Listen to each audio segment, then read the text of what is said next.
Radio Pirate. Radiopirate.com. Le warm-up avec Jeff Fillion. Let's go. Écoute bien, on a fait un Christy de warm-up aujourd'hui. Mr. White, on est quasiment 2 heures. Oh, Pas être en feu, hein, Jerry? Ouais. Donc, on vous donne un bout. Là. On a beaucoup de stock aujourd'hui pour les gens sur la version free de Radio Pirate. le Gilles.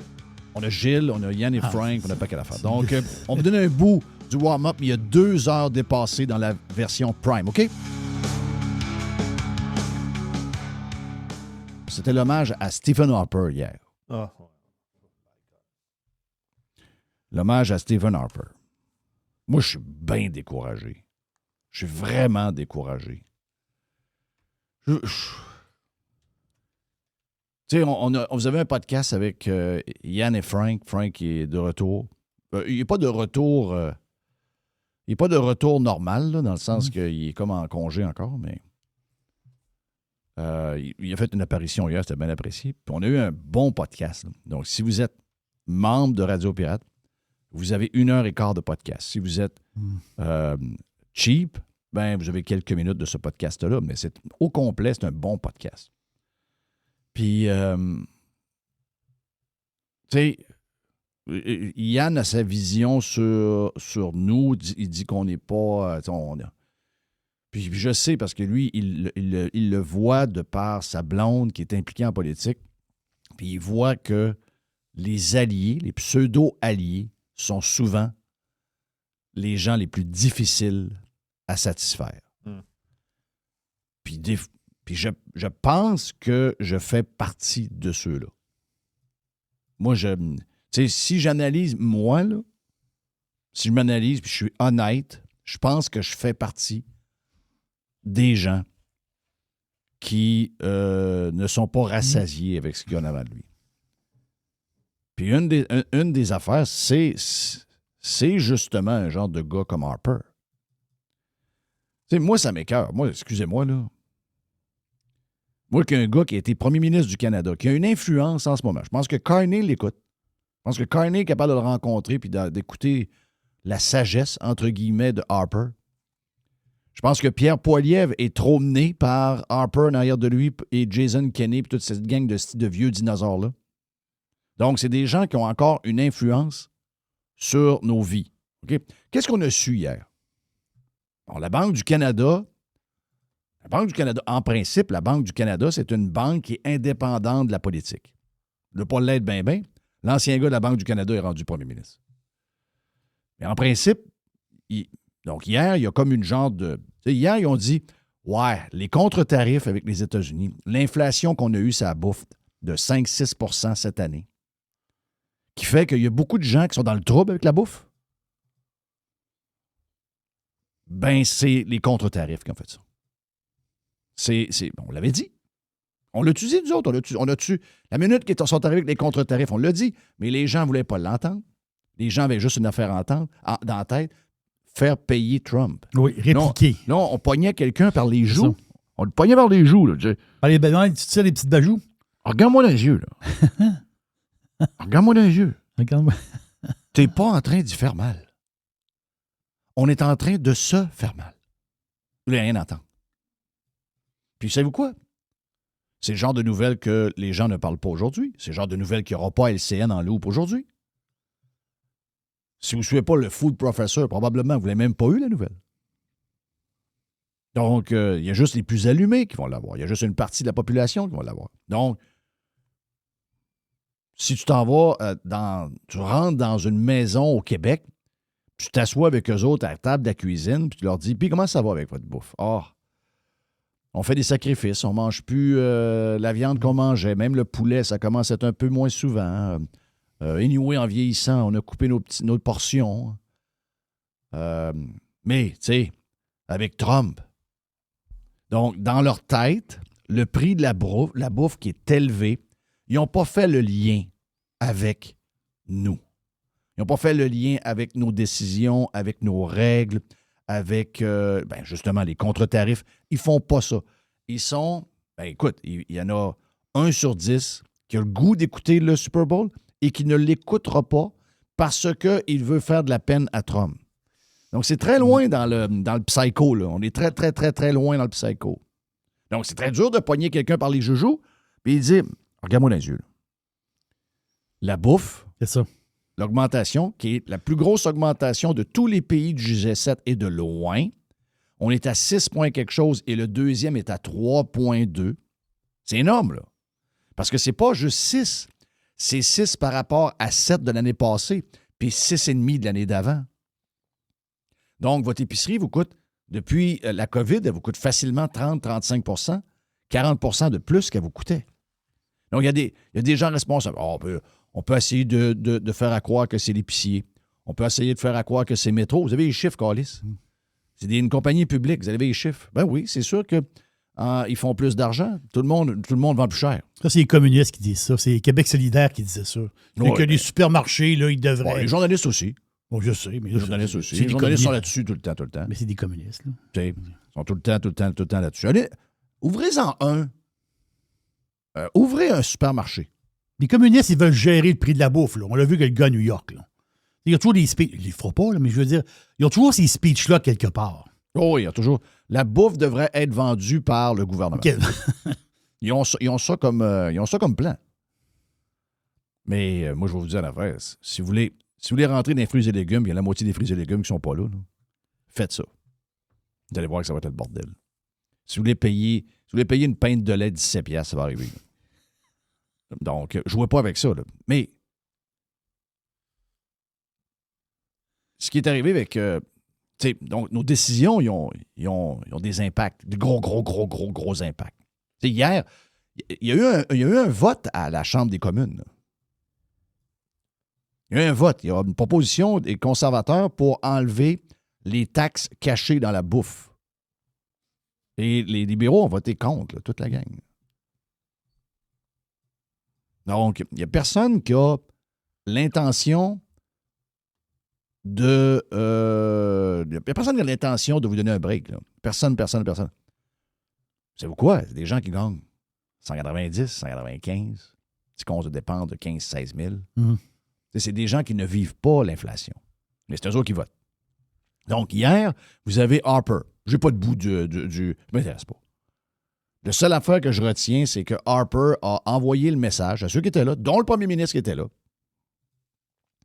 aux aspirants leaders, parce que Éric Duhaime était là. Puis je sais que pour beaucoup de conservateurs, c'est un genre de pape, ça, là. C'est un genre de icône. Harper, moi, c'est pas le mien. Moi, ça a peut-être déjà été le mien, mais depuis 1 an, c'est pas le mien. Ce gars-là me fait peur. C'est le gars... Le gars, je connais pas sa fortune personnelle, OK? Mais c'est un gars qui est à Toronto, c'est dans les gros salaires. Toronto, c'est une autre planète, là, OK?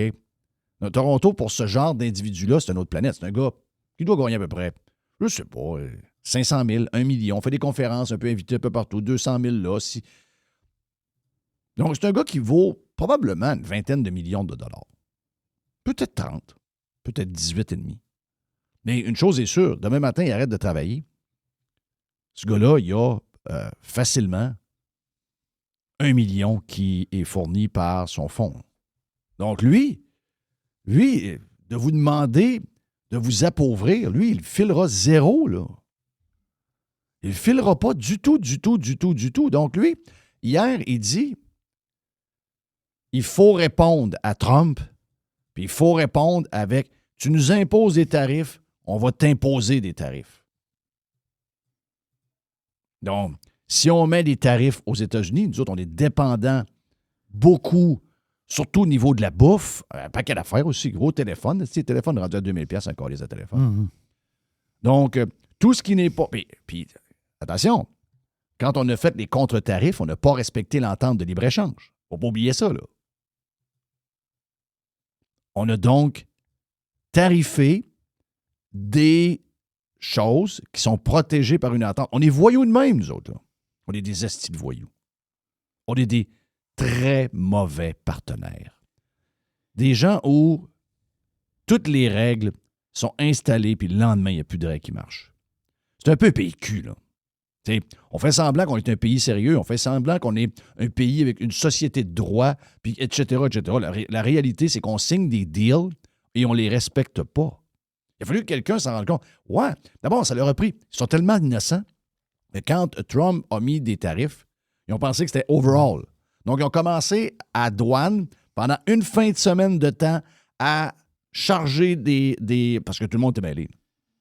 Alors qu'ils ne savaient pas. Oui, mais va lire tes documents. Puis là, mais il y a quelqu'un aux États-Unis qui a dit non, on n'a pas besoin de tarifer les choses qui sont dans l'entente de libre-échange. C'est exclu, ça. Ça n'a pas rapport. Les ententes de libre-échange, il y a une entente. Les Canadiens ne sont pas de même. Ah, nous autres, on s'en calisse de l'entente. Nous autres, on va tarifer, on va taxer tout ce qui rentre. C'est ça qui est arrivé avec les contre-tarifs. Et là, Harper dit il faut faire ça. Puis il a rajouté quelque chose. Il dit même si cette façon de faire nous coûtera plus cher à court terme. C'est ce qu'il a dit. À court terme, c'est, de ce que j'ai vu dans l'article, c'est quasiment une récession permanente. Hein? Oui, c'est une baisse du PIB de 1,25 %. Tabarnache. OK. Mais ça, c'est la deuxième fois qu'il l'explique.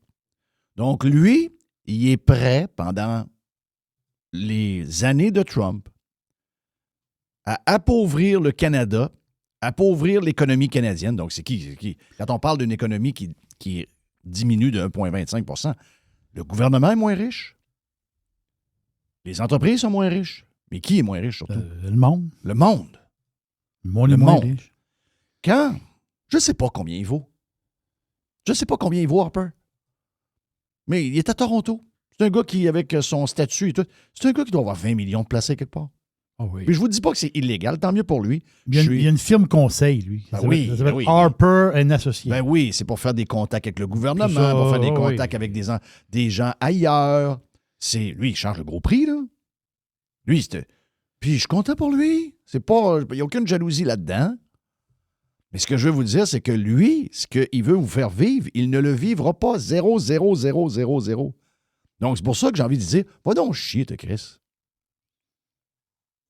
J'ai écœuré d'entendre des gens irrationnels. À un moment donné, on aimait... En tout cas, moi, à un moment donné, j'aimais... Puis, je reviens à ce que je dis. Peut-être que c'est trop dur envers les miens. Peut-être que je veux trop. Peut-être que je vais baisser d'une coche. Peut-être que je veux trop. Je veux trop. Je veux trop gagner. Excusez-moi. Je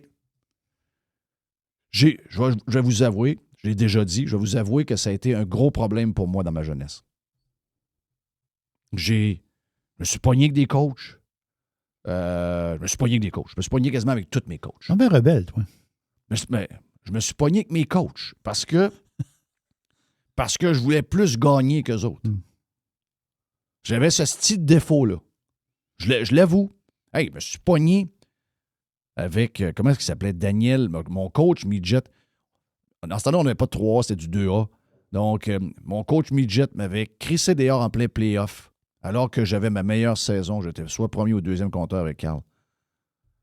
Puis il m'a crissé dehors, il m'a dit « T'es pas coachable. » Mais c'est parce que je disais « Faut que tu coupes une ligne. On a la chance de mettons, on est en deuxième série puis on se bat contre plus fort que nous autres. On gagne le premier match. C'est un 3-5. On a la chance de lui calisser une go dans le deuxième game. Il joue à 4 trios. Coupe ton banc. Ouais. Coupe tes défenses. Arrête de jouer à 8 défenses. Joue à 5 défenses. Et moi, j'avais un hostie sur mon chandail. Tu peux le dire? Oui, avec un A, tu peux le dire. Ben, Chris veut rien savoir. Par après, moi puis Dan, on s'est arrangé, là. On s'est arrangé. On est devenus ben chum, tout. Il m'a coaché Bantam, il m'a coaché Midget. On se connaît, là. Il m'a coaché 2 ans Midget, il m'a coaché 1 an Bantam. Mais il m'a dit, quand il m'a rencontré, il me rappellerait toujours avec Jean-Claude Gingras, qui était l'assistant coach, il m'avait dit, Jeff, t'es pas coachable. Tu nuis pendant les playoffs. Je dis, voyons, man, ça a bien fait. Je suis parti jouer junior alors que j'étais plus jeune. Puis je suis allé au championnat provincial. Donc, ça a bien viré. Mais ça me faisait de la peine, Chris. Je sais, mes boys. C'était quoi qu'on me reprochait? Trop vouloir. C'est ça, j'ai toujours eu ça. Partout où je suis passé, puis j'étais encore de même. J'ai ça en dedans de moi. J'aurais pu commencer à jouer au golf à l'âge de 5 ans. Peut-être que ça m'aurait calmé les nerfs un peu. Mais je suis le même, si vous voulez que je vous dise. Peut-être que je veux trop. Mais je suis pas capable de... J'ai 58 ans. Je ne changerai pas là. Donc, je veux trop. Je veux trop de la part des miens. Je vois des opportunités. Je me dis, coupe une ligne. Coupe ton banc. Sois agressif, vas-y. Je pense qu'il y a une partie de toi, Jerry, qui est de même. Je suis pas tout seul là-dedans. Je pense qu'on est une des raisons pourquoi on est ensemble depuis si longtemps. Je pense que tu es pas mal de même aussi, moi. Oui, pas mal. Donc, c'est peut-être vu comme un défaut, là. C'est peut-être vu comme un défaut. Mais juste dire que, tu sais, Harper, moi, je me souviens pas de toutes les années Harper. J'étais content quand il était là, mais le souvenir que j'ai, ce qui me reste de lui et de son ministre des Finances de l'époque, là, c'est le CELI. Ça peut paraître un détail, mais c'est quelque chose de... La pensée en arrière du CELI est extraordinaire. Oui. Un compte d'épargne libre d'impôt. Juste dire libre d'impôt. Donc, les gens peuvent se mettre des sous de côté. Puis si tu le fais... Tout le gain est pas imposable. Est à toi. Et pas imposable. Donc, cet esprit-là, moi, j'ai toujours aimé ça. On va y donner. Faut y donner. On va y donner ça. Je ne vous dis pas que tout ce qu'il a fait, c'était de la merde. C'est pas ce que je dis. Non, c'est ça. Mais c'est qu'aujourd'hui, comme un genre de sage qui est supposé être, c'est un mauvais guide. Parce que Harper, il dit, nous vivons à l'ère du nationalisme. Il dit, au Canada, on n'a aucune raison d'être moins nationaliste que n'importe quel autre pays dans le monde. Donc lui, il est tellement canadien nationaliste qu'il est prêt à tout, à tout. Puis comme tu viens de le dire, il est même prêt à appauvrir le monde Oui, mais c'est pour confirmé. avoir le flag en avant. Écoute, le drapeau. Mais tu vas appauvrir le monde jusqu'à la dernière scène, mais Christophe, le drapeau va être en haut du mât. Moi, j'aime pas ça. Moi non plus. Regarde, je comprends très bien que... Puis, il peut avoir cette... La première fois qu'il a sorti ça, j'étais sûr qu'il avait été mal cité. Je me suis dit, il y a quelque chose là-dedans. Mais là, hier, il l'a confirmé. Tu comprends? Hier, il l'a confirmé. Hier, il a confirmé exactement ce que tu viens de dire là.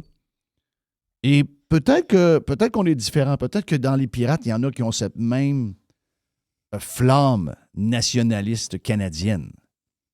Puis peut-être que c'est un problème avec moi. Peut-être que je ne l'ai pas.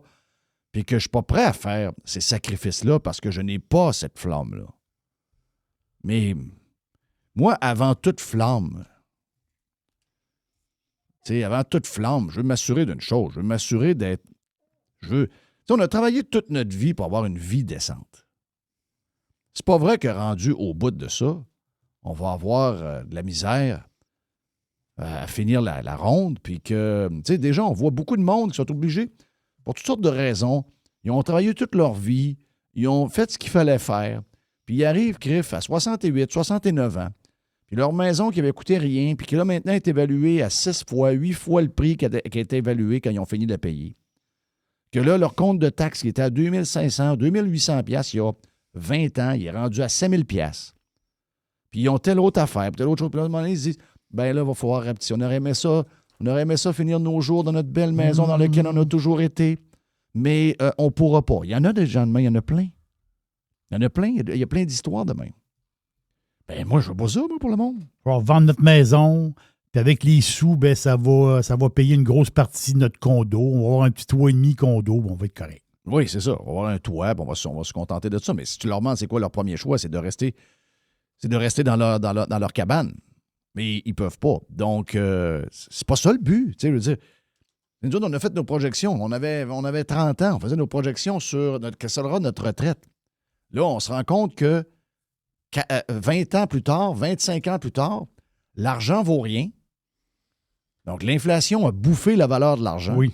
Donc, tous les chiffres qu'on avait faits, on a fait ça avec du monde, supposément des grandes sommités. Ah ouais, on va se mettre 2,5 par année, vous allez voir. Vous avez besoin de tel montant d'argent à la retraite.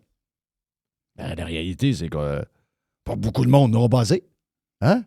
N'aura basé parce que le coût de la vie est trop élevé. Mais lui, Chris, il est prêt à donner un autre coup de crank. Harper est prêt à donner un autre coup de crank. Mais là, je veux dire, on ne peut pas aller plus loin. Là. C'est quoi? On va avoir on veut avoir un pick-up pour travailler, puis le pick-up va arriver de l'Illinois, comme le nôtre. Moi, c'est marqué dans la porte, Illinois. Donc, si j'ai besoin de ce pick-up-là, s'il n'est pas fait au Canada, puis qu'il est importé des États-Unis, parce qu'un gars comme Harper dit qu'il faut donner 15 20 de... Donc là, finalement, le pick-up, au lieu d'être à 82 000, ben, il est rendu à 95 000. C'est pas 100 000. Plus taxe. Maintenant, il va être assujetti à une taxe de luxe parce qu'il est au-dessus de 100 000. Et on fait comment, là? Puis là, la bouffe, c'est encore tout ce qui est... En hiver, on importe beaucoup de choses. Tu sais, on est capable de s'autosuffire un mois et demi, 2 mois, ces légumes. Ah oui, les pommes, on peut les traîner jusqu'au mois d'avril, là, mais ils commencent à être pâteuses. Ben oui, commence à être pâteuse, pas mal. Puis, Ouais, il faut faire des tartes et les C'est ça. congeler. Là. à un moment donné, les navets puis le panais, ça va faire. Moi, ça me C'est décourage. ça. Excuse-moi, ça me décourage, mais raide. Tu sais, je sais. Tu sais, si les nôtres sont là, tu sais, puis je comprends un peu son fond. Il dit, lui, il veut, tu sais, il se dit, on n'a pas à se mettre à genoux devant Trump. C'est un peu ça qu'il dit. Oui, je comprends ça, Ah oui. mais il faut que tu sois quand même. Regarde, c'est que tu veux qu'on fasse. Il aurait pu le faire il y a longtemps. Ils l'ont fait de différentes manières. Nous autres, on a été protectionnistes sur un paquet d'affaires depuis des décennies et des décennies. Ils nous ont laissé aller. Mais à un moment donné, on savait que le party allait finir. On savait que la musique allait finir. On savait qu'il allait y avoir seulement quelques chaises puis beaucoup de monde s'asseoir. Et là, on s'est fait pogner. La musique a fini puis on n'avait pas de chaises. Donc là, il faut savoir qui on est. Il faut savoir nos besoins. Il faut savoir notre capacité de payer. C'est bien beau d'être canadienne, puis je suis proud canadienne, puis toute la patente, mais il faut que cette folie-là soit réfléchie pareil. Là. Parce que la fin de ça n'est pas bonne, peut-être. Là. Le warm-up avec Jeff Fillion. Let's go. Comme je vous disais, c'est ça. Comme je vous disais, on a 2 heures de passé de warm-up aujourd'hui. Donc, il y a 50 000 sujets. Si ça vous tente, allez écouter la version Prime. Si vous ne l'avez pas, parce que vous êtes sur le free, la première semaine est gratis. Ça vous implique à rien. Là. Vous écoutez, vous aimez, puis vous continuez. Sinon, ben, vous arrêtez. Mais vous avez du stock en masse pour vous amuser, OK? Radiopirate.com. The Revolution. Radiopirate.com. Fresh 100%. 100% pirate.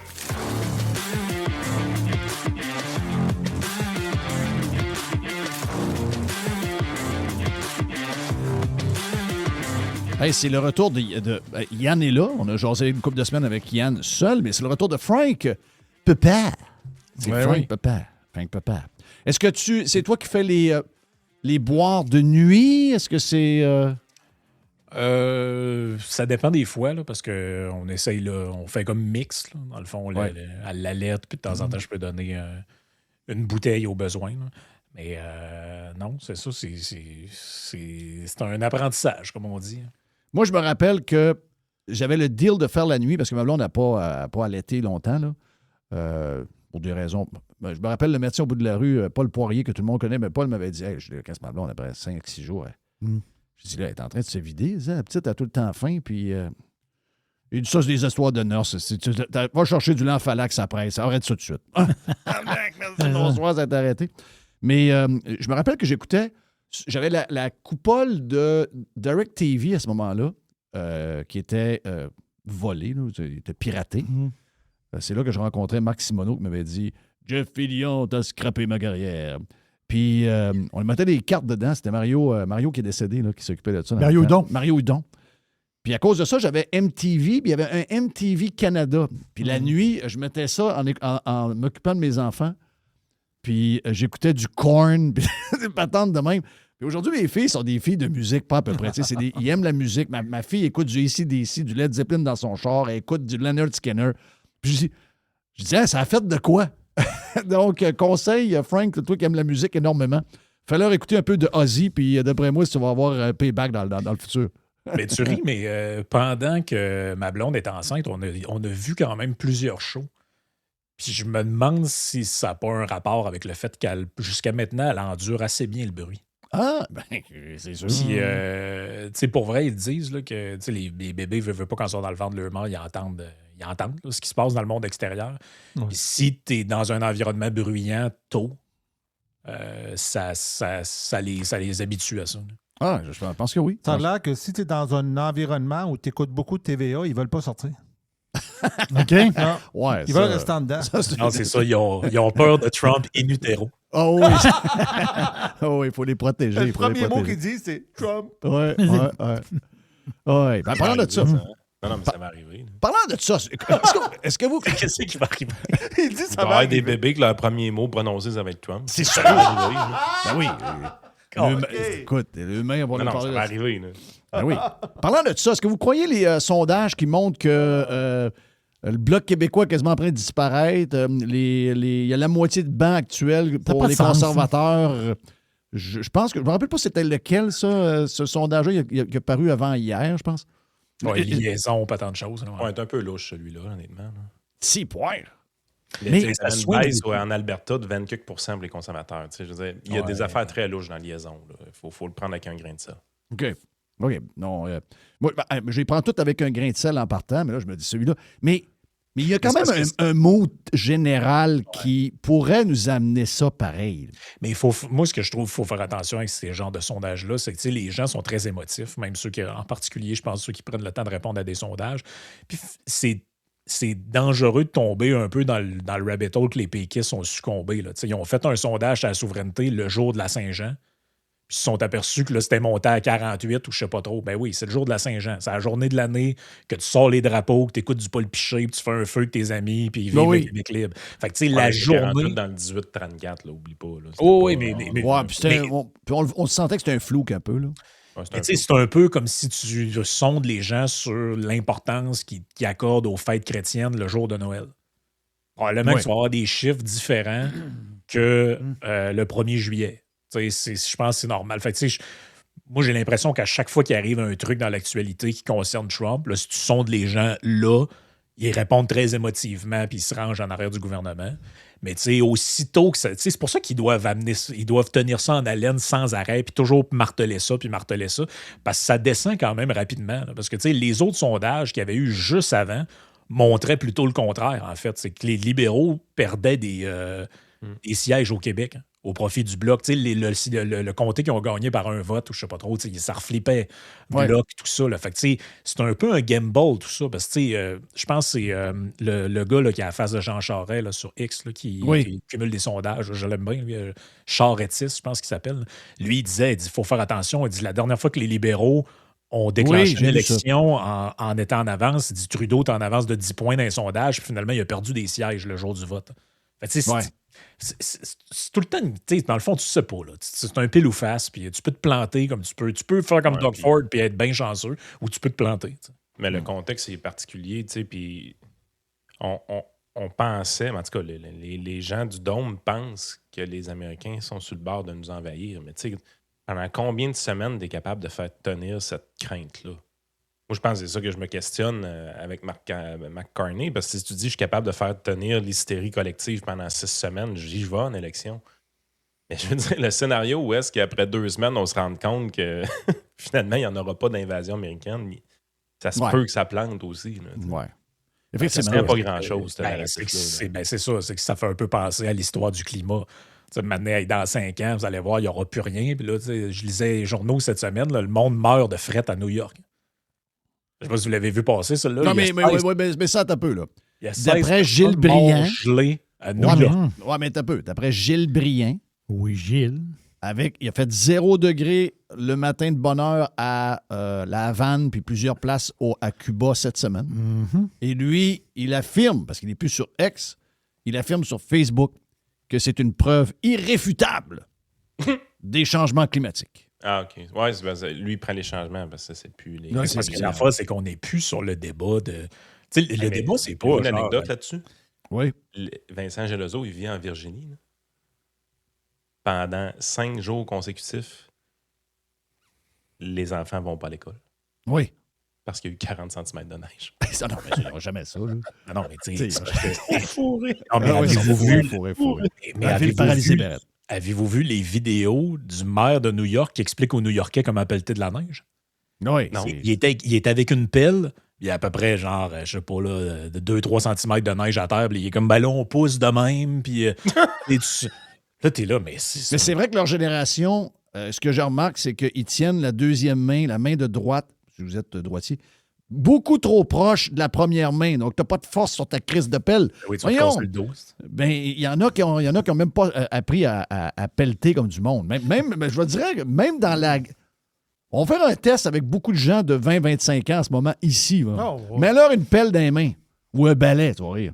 Non, c'est sûr. Oui. Mais tu sais, le débat, c'est plus genre, est-ce que le climat change? Est-ce qu'il y a des changements climatiques ou pas? C'est juste de dire le narratif apocalyptique que vous avez tenté de mettre de l'avant pour faire peur aux gens. Rappelez-vous le film de Al Gore dans lequel il nous disait que, je sais pas trop, d'ici 10 ans, à l'époque, c'était genre début des années 2000, d'ici 10 ans, il y avait même New du York va 7 être en ans. dessous de Il l'eau. y avait même du 7 ans là-dedans. Du 7 ans, du 10 ans, du 15 ans, il nous disait, en fait, aujourd'hui, la ville de New York ne devrait plus exister. Elle devrait être partiellement en dessous de l'eau à cause de la montée des eaux. Puis tu as le maire de toute New la York qui Floride explique aux gens était- comment pelleter de la neige. Quasiment C'est toute la je veux dire, Floride était radiée aussi en raison de sa hauteur. Là. Fait que le point avec ça, c'est quoi? C'est que si tu fais peur aux gens, il faut que la menace soit réelle. Ouais. Tu sais, il faut que la menace soit réelle pour vrai. Fait que là, maintenant, l'invasion, puis l'annexion, puis tout ça, là... Tu sais, je veux dire, maintenant, les gens vont vouloir voir les chars d'assaut arriver, sinon ils vont arrêter d'avoir peur. Mais je reviens sur les sondages, puis Poilievre, les conservateurs, puis tout ça. Très bon. Tu sais, je pense que c'est une bonne idée d'aller à Calgary. C'est une bonne idée d'aller chercher un mandat fort. Je pense que ça prenait ce genre de patente-là. Puis il y avait probablement du monde de bien des endroits, là, mais tu sais, je peux comprendre que c'est dans le contexte actuel, tu sais, que de jouer, il est allé à Calgary, une place safe. Ouais, mais pas cave, là. Il ne serait pas allé. Tu vas pas faire ça à Jonquière, Chris. Tu fais ça dans une place où les libéraux font pareil en passant. Là. Les chroniqueurs ont eu la cave. Oui, c'est ça, exact. Ils s'attendaient à ce qu'il y ait 60. Ah oui. Il y a eu 87. Donc. Ils ont eu la cave. Sauf que je pose la question dans le contexte qui se passe. OK? Je sais pas si vous avez vu hier à CTV, là, ils ont présenté une étude puis disponible sur des économistes. Puis ils ont dit, ben écoute, les chiffres sont pas tellement beaux. Il va falloir à un moment donné prendre une décision. Tu sais, il y a des choses qui se passent qu'il va falloir adresser à un moment donné. Il faut arrêter de jouer sur la politique, puis il va falloir adresser ces problèmes-là. Puis on connaît la game de Carney, mais je me questionne depuis un bout, puis spécifiquement cette semaine, parce qu'on a eu en fin de semaine le congrès du Parti conservateur du Canada avec Poilievre jeudi, vendredi. Très bon discours. Éric Duhem a fait une bonne job en fin de semaine avec toute son équipe pour le congrès du PCQ. Sauf que les deux conservateurs, OK? Puis je comprends qu'il y en a qui vont dire « Ah, mais c'est touché de toucher à ça. » Mais c'est quand même le sujet numéro 1. Quand je regarde les sujets qui sont les sujets numéro 1 des Canadiens, c'est vraiment les négociations entre les États-Unis et Trump, la relation avec Trump. C'est de loin le premier point. Et dans un moment où, ici au Québec, il y a beaucoup d'opportunités pour le Parti conservateur qui jamme quand même à 14, 15, dans un contexte de mouvance, ça pourrait être un peu mieux. Là, on voit que pour Poilievre, c'est tough. C'est tough pour lui personnel, malgré ce qui s'est passé. C'est tough pour le Parti conservateur parce qu'il y a beaucoup d'amour pour Carney. Les gens sont comme contents de Carney. Bon, on ne sait pas trop quelle raison. Il y a des péquistes qui votent pour. Là. Il y a des péquistes qui votent pour, effectivement. Donc là, tu te dis, pourquoi dans son discours, la priorité, c'est pas de rétablir notre relation avec les États-Unis au plus crisse. Priorité numéro 1, moi, je veux que le Canada soit riche, puis je veux que le Canada fasse des affaires. Même chose pour Éric Duhem. Je ne sais pas pourquoi les gens de notre gang ont cette peur-là et jouent défensif, alors que moi, je pense que c'est une passe à palette qu'on a. Tu sais, on a une passe à palette pour justement montrer... Ils vont baisser les sondages, ils le font. Je suis sûr, machin. OK, mais tu vas perdre pareil. Donc, perds dignement, au moins, puis tu pourras dire, regarde, je vous ai averti. Jerry, ce qu'il dit, je pense qu'on en a parlé la semaine passée, pas Frank, mais Yann. Tu sais, à un moment donné, il faut que tu dises aux gens, voici ce que, si on continue à être fou de même, si on continue à pas se calmer les nerfs, puis voici ce qui va arriver. La compagnie de la Beauce, son acier qu'elle va aller prendre pour aller bâtir le stade à Boston, ça n'arrivera pas. C'est ça. Il va annoncé un matin, mais eux autres, ils vont shipper des tonnes d'acier à Boston. Écoute, puis, Les gars, vous avez Edify qui vient d'être acheté. Oui, c'est une C'est compagnie 2 américaine. milliards de dollars qui rentrent au Québec, qui s'en va dans les poches des actionnaires québécois, dont en grosse partie la Caisse de dépôt et de placement du Québec, parce qu'il avait pris des parts solides il y a quelques années. Pour une des rares fois, on a fait un bon coup avec un investissement. Mais ce 2 milliards-là, il est allé dans des poches québécoises. Il y a des gens, présentement, du Québec, il y en a même de ma région du Bas-Saint-Laurent, qui se promènent avec des millions de dollars dans les poches fraîchement déployés par les Américains. C'est vu de manière péjorative dans notre actualité. C'est quoi tu veux faire avec une place de débile de même? Ouais. Là, écoute, Mais- c'est de l'argent qui vient d'être créé. OK? C'est le but qu'on part une entreprise. Ce qui est triste un peu de cette histoire-là, c'est que la Caisse de dépôt a magasiné la compagnie à 2 milliards à plein de soit compagnies ou des fonds québécois et canadiens. Et personne n'avait les reins assez solides pour le faire. Mais ça, ce que ça me prouve, c'est que c'est une raison supplémentaire pour qu'on soit, appelez ça n'importe quelle crise, de continuer, de s'intégrer plus, de faire que nos enfants, ton nouveau Bambino, On est 3% du Québec à comprendre ça, Jeff. Christophe, Non, mais il faut que tu mettes des. Pourquoi tu ne mets pas des images? On parle, là. On placote, là. Tu t'en vas à Sainte-Marie-de-Beauce, c'est pas loin, là. Tu descends à Sainte-Marie. Tu t'en vas chez Beauce Atlas. Là, il y a un trailer rempli de bimes d'acier, puis ces bimes-là, ils s'en vont. Le truck, il sort de la cour, puis il s'en va aux États-Unis. Je dis, le truck que vous voyez là, il n'embarquera pas d'un avion pour s'en aller au Laos. Là. Mais c'est parce que ça, c'est notre Il job. n'embarquera pas sur un bateau pour s'en aller en Oui. Allemagne. Mais c'est parce que En de Allemagne, il y en a de changer- l'acier. De changer la perception des gens, c'est la job des médias de faire ça. Fait que c'est notre job indirectement de le faire. Mais le monde ne le voit pas, ça. Oui, mais les politiciens, c'est pas leur job de changer la perception des gens, c'est de capitaliser sur la perception des gens pour essayer de se faire aider. C'est ça leur job. Les autres, c'est pas des gens qui changent la mentalité des Québécois. Chris, on part de loin, hein. Sacrément. Le monde est attardé mental ici, au niveau économique. Là. Attardé mental. Là. Si on comprend rien du cul et de la tête. Là. Fait que, tu sais, je comprends tout ce que tu me dis, puis je sais que tu as 100% raison. Si tu Je as suis une zéro en photo, désaccord avec vous autres. là. tu as une photo, tu as un troc, un 53 pieds rempli avec des bimes de métal. Tu dis, ce troc-là, là, il n'ira pas au Laos. Il y a 5% Ce de troc-là, population. il n'ira pas en Allemagne. Ce troc-là, il y a une place qui s'en va, c'est aux États-Unis. Il y a 5% du monde qui comprend ça. Gros max. Chris, on a un problème. Ben, Tabarnak. Ouais, c'est quoi l'histoire, là? on a un problème. C'est un problème. c'est ça le problème. C'est définitivement ça le problème. Mais je veux dire, c'est le problème qu'on dénonce depuis 20 ans. On ne sait pas compter. On ne fait pas attention à l'économie. On s'en crisse. On est émotif. On vote sur des symboles. On vote sur des personnalités. On se demande si le PM, si on peut prendre une bière avec ou pas. Hey, Christine Fréchette, là, les sondages qu'on a présentement, là, si elle prend la tête et elle remplace François Legault, là, tel un phoenix, la CAQ revient puis il y a une chance de gagner la Ben, prochaine moi, j'avais élection. collé la shot il y a longtemps. Arrêtez, Mais- ça. Quand il a annoncé son départ, j'ai dit la CAQ minoritaire. Ben, Peu écoute, importe qui va être là. Qui on va comprend ça, mais le point qui est débile dans l'histoire, c'est quand tu regardes un peu. Tu n'as pas besoin d'aller loin. Tu peux même prendre les photos qui sont présentées dans les médias. Sur les photos dans les médias, tu vois Martin Koskinen en arrière. Tu le vois, là. Le marionnettiste, là, Master of Puppets, là, Martin Koskinen, il est là. C'est lui qui dirigeait le Québec à la place de François Legault pendant qu'il lisait des livres. C'est lui qui a initié les discussions avec les remplaçants potentiels. Il a choisi de ne pas parler à Drainville, il a parlé à Fréchette.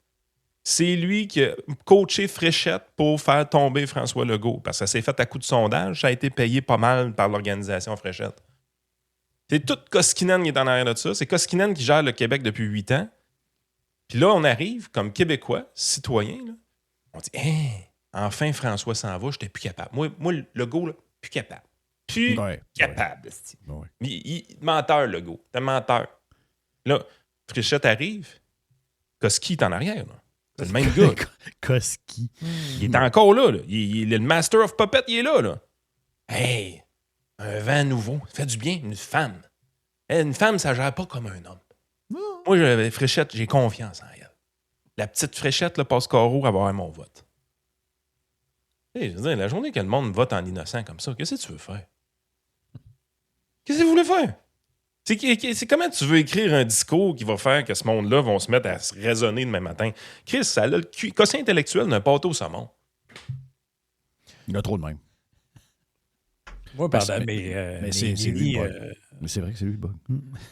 pendant mes, je dirais pas mes nuits blanches, mais pendant mes nuits intercalées de longues pauses silencieuses, j'ai réfléchi pas mal à toute cette affaire-là. Puis j'en suis venu à la conclusion. Tu sais, j'ai souvent dit la phrase suivante: Trump is the new COVID.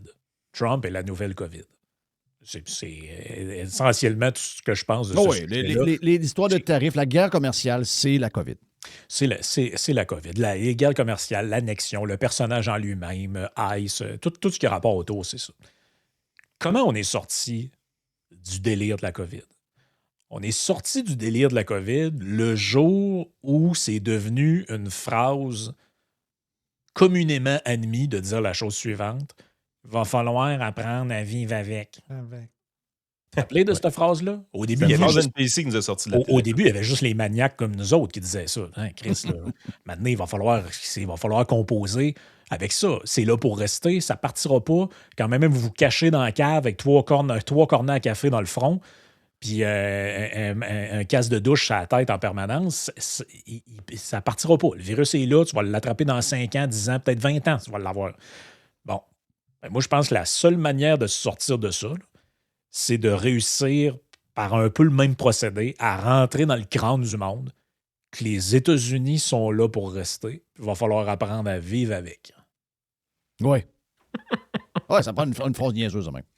Oui, ils sont là pour rester. Puis là, arrêtez de personnaliser ça autour de Trump, parce qu'après Trump, ce sera Rubio, Vance ou un démocrate qui va faire possiblement la moitié des mêmes affaires, comme les deux étaient d'accord sur les affaires de la Chine. Puis, tu sais, on va changer de style, on va changer de forme. Tu sais, écoute, aujourd'hui, dans le podcast, on faisait écouter un extrait d'une vidéo de Barack Obama de 2010 où il dit toutes les mêmes affaires que Trump. Venez pas aux États-Unis, si vous le faites pas légalement, on va vous déporter, tout ça. C'était bien correct dans le temps, là, c'est plus correct. Mais tout ça pour dire que les politiques, tu sais, ils changeront pas tant que ça. Fait qu'à un moment donné, tu as le choix. Est-ce que pour... T'as quel âge? T'as 43 ans. Est-ce que pour... S'il te reste 40 ans à vivre, tu vas passer 40 prochaines années de ta vie à avoir peur des États-Unis, à avoir peur de te faire envahir, à avoir peur de mourir, puis à te promener tout seul avec un masque dans ton char, ou tu vas apprendre à vivre avec ça, à composer avec ça, puis te dire, ben les Américains, peut-être je les aime pas, peut-être j'aime pas le politicien, j'aime pas le culture, mais c'est des partenaires commerciaux, je fais de la business avec. Point barre. Je te demande mais là, tu es dans la sagesse. Là, tu es dans la sagesse. Ce qui n'existe plus dans le monde d'aujourd'hui. Ben, ça a fini par exister à la fin de la COVID. Oui, ça a fini par rentrer. N'importe qui au début avait peur a fini par te dire, ben, même le premier Domien en chef, le premier ministre, l'a dit à un moment donné. Alors, je l'ai mais ça a quand même pris un. Ça a quand même pris un. Ouais, mais t'as peu. Ça a quand même pris un gars qui sort le flag et dit c'est fini. C'est pas venu du monde. On n'a jamais dit c'est fini. Jeff, sincèrement, là, le phasing out de la COVID, il n'y a jamais personne qui a fait de mea culpa. Il n'y a jamais personne non, qui a ça, je fait... En fait, essaie de trouver la date. T'sais, on sait la date, ça a commencé le 13 mars 2020. T'sais, on sait que ça a commencé là. Et quand ça a fini, la COVID? Non, il n'y a pas de... phasing out progressif. Sur la tombe, il n'y a pas de journée. Il n'y a pas de nombre de mois, je pense. Puis même aujourd'hui, on nie qu'on a fait des affaires croches ou que c'était pas correct. En fait, les Québécois font tous... Puis à un moment donné, tu as eu la phrase NPC que Frank a parlé. On a eu les qui aurait fait mieux, tout ça. Là. Ça, c'était dans le temps qu'on était pro-COVID. À un moment donné, c'est ce que Frank a dit v'là pas long. Puis pas longtemps après, il y a une autre phrase NPC qui est apparue. Pourquoi tu reviens là-dessus? Là? C'est fini. Là. Oui. T'es revenu souvent, celle-là. Pourquoi tu veux revenir dans le passé? C'est fini. Là. On est passé à autre chose. Ben ça, d'ailleurs, le jour où cette question-là va être réglée, puis qu'on va vouloir en reparler, il y a des gens qui vont dire ça. Là. On va dire, bon, t'as encore des histoires, eux autres, des vieilles affaires, rate tout le temps le ballonné, puis c'est fini, ça, là. M. Carney, il l'a réglé, puis non, on a eu une entente. Pourquoi vous parlez de ça? Pourquoi vous parlez de ça? Vous avez passé 2 ans à nous sciller les oreilles, que vous aviez peur d'être annexé de force, puis à huer l'hymne national au match de hockey, puis je sais pas trop. Fait que, tu sais, après ça, comment, parce que ta question de base, c'était, mettons, Poilievre ou Duhem, comment ils font pour Plus Poilievre que Zing-out. Duhem, là, parce que pour l'instant, c'est pas un enjeu dans la campagne québécoise. On verra quand l'élection va se déclencher. Mais ça l'est en Ontario avec. Ouais. Ford l'a fait, lui. Mais Ford, lui, il est arrivé au moment où, là, on voulait genre Rambo. Là. On voulait quelqu'un qui se tient debout face à, avec les résultats qu'on connaît. Là, est-ce que cette stratégie-là, c'est encore la bonne? Là? Ça peut t'offrir 2 ans. La COVID, ça t'a fait 2 ans, 2 ans et demi à peu près. Mais maintenant, le monde se sont tannés. Ben, ça a toffé jusqu'au temps que les gens pensent qu'on allait s'en sortir en faisant ça. Puis le jour où ils ont compris que ça ne partirait pas, puis ça allait rester là, ben, il y a eu une évolution progressive des mentalités, puis tout ça. Fait que, tu sais, comment, si j'avais la réponse, je serais conseiller privé de Poilievre, puis je me ferais payer dans 6 chiffres. Je n'ai pas la réponse à ça. Mais tu sais, moi, je pense que c'est un peu... Tu sais, comment dire ça? Tu sais, t'as comme 2 positions là-dessus. Il y en a qui disent, ben, dans un genre de rally around the flag, comme il y a au Canada, là, les Canadiens, ils veulent que tu te roules dans le sirop d'érable. Ben, t'as pas le choix d'être... Soit t'es spectateur ou t'es celui qui tient le drapeau. Fait que Généralement, la meilleure option, souvent... Ben, regarde, prends tous les élus de l'opposition sous François Legault pendant la COVID. Ils fermaient pas mal leur gueule. Mais ils ont tous fermé leur gueule. Ils ont tous fermé leur gueule. Les gens qui étaient au bat pour faire changer les mentalités, c'était du monde comme Jeff, c'était du monde comme moi, c'était tout le monde qui se prononçait dans les médias. On n'était pas beaucoup. Là. On était-tu 10? Aujourd'hui, On- là, on- on en voit plus. On écoute des podcasts d'humoristes, puis ils sont là, hey, c'était-tu cave, hein, c'était-tu cave, alors qu'ils étaient tous là-dedans. eux autres, là. Ouais, c'est ça. On me demande si on était 10, sincèrement. Ah, ouais, pas t'es sûr pas qu'on gros, était là. 10. Non. Puis on a eu le vent d'en face en sacrament. Puis avoir le vent d'en face dans ce contexte-là, est-ce que moi puis Jeff, par exemple, quand on parlait de ça en ondes, on aurait pu gagner une élection ensemble? Ben non. Impossible. On était bang trop à contre-courant. Ouais. Ce qui a été fou à un moment donné, c'est que la population au grand complet s'est mis à chanter notre chanson. Puis là, quand on arrivait, puis on levait la main, puis disait, fait que finalement, on avait raison. Puis pourquoi tu parles encore de ça? C'est fini. Là. Moi, j'ai trouvé quand est-ce que c'est arrivé, la fin. C'est quand ils ont cru, quand ils ont compris l'histoire des vaccins. La 4e dose, c'est pour protéger, combattre contre les virus. Oui. Pour pas avoir la maladie d'un autre personne, pour pas attraper d'autres personnes. C'est leur choix, les autres, c'est eux autres qui vont l'endurer à conséquence. J'ai jamais entendu ça. Ouais. Ah, ben, Ouais. Il y a de l'image aussi. Mais là. Il y a de l'image, c'est pas du ouais, on n'est pas sûr qu'on va avoir. Là. Mais Poilievre, il y a une chose qui est sûre qu'on faut pas. Il y a une chose qui est sûre qu'il ne faut pas oublier, c'est que je pense que Poilievre, c'est quelqu'un qui a quand même un fort instinct politique. Si tu te rappelles comment il s'est lancé. Parce qu'en gros, là, un moment donné, tu arrives à un point où la population est mûre pour quelque chose, mais elle ne sait comme pas encore, puis ça prend comme le bon élément déclencheur. Quand on est sorti un peu au niveau fédéral d'histoire de la COVID, si on rappelez-vous Trudeau qui mate les manifestants, il y a le convoi des camionneurs, tout ça, autour, à ce moment-là, puis les conservateurs sont dans le même bandwagon que les libéraux. Oui. Là, vous mettez la population en danger, tout ça. Puis un moment donné, je ne sais pas quand, il y a du monde qui ont flairé que la population est en train de shifter vers plus de liberté et moins de restrictions. Et un des premiers qui l'a compris au bon moment, c'est Poilievre. Avec la vidéo assis dans son bureau, je vais me lancer dans la course à la chefferie. Je me rappelle comme si c'était hier de cette vidéo-là. Et il a su rallier automatiquement autour de lui la mouvance contestataire qui devenait de plus en plus présente, de plus en plus populaire. Fait que tu sais, est-ce que... Donc, toi, tu penses, si je te suis, tu penses qu'à un moment donné, Poilievre va, à un moment donné, va sauter dans le tas. Mais moi, je pense là, ça donne rien parce que le monde est trop émotif, il n'y a rien à faire. Ben, Il faut laisser le temps aller. Je pense Là, il faut que qu'il oui. survive. C'est ça. Là, son objectif, c'est de survivre le temps que la folie passe. Puis, à un moment donné, je ne sais pas quand, je ne sais pas c'est quoi l'élément déclencheur de ça, mais ça ne durera pas de même éternellement. Et je pense qu'il va avoir une fenêtre d'opportunité. Puis, c'est peut-être pas lui qui va la saisir. Peut-être que lui ne sera plus là à ce moment-là. Mais un moment donné, le fruit va être mûr. Là, tu sais, il n'y a aucun politicien dans l'histoire qui a eu une lune de miel éternelle. Là. Tu sais, des premiers ministres canadiens. Là, qui Ça sont s'éteint aimés, vite, une lune de miel en plus, c'est dangereux. tu sais, Quand c'est de l'amour de même, ça, c'est très, très, très dangereux. Moi, je ne voudrais pas avoir cet amour-là. Ben, Mais c'est toi, Jeff, qui disais ça. Il y a des années, c'est une phrase qui m'avait marqué. Tu disais, il faut que tu te méfies de ceux qui aiment trop. Ben oui. Oui. Ben, ceux qui sont dans les 50 ou je ne sais pas trop si ces sondages-là sont vrais, là, de Canadiens en amour avec Carney, ben, quand quelqu'un t'aime beaucoup, là, le danger est grand de le décevoir. Ouais, je Ça sais. va venir, là. Ben, ça va venir, Chris. Le Oui, gars ça s'est va mis venir. au bat comme c'est pas possible. Je vais vous livrer ça, je vais livrer ci, je vais livrer ça. Tu sais, s'il faut que.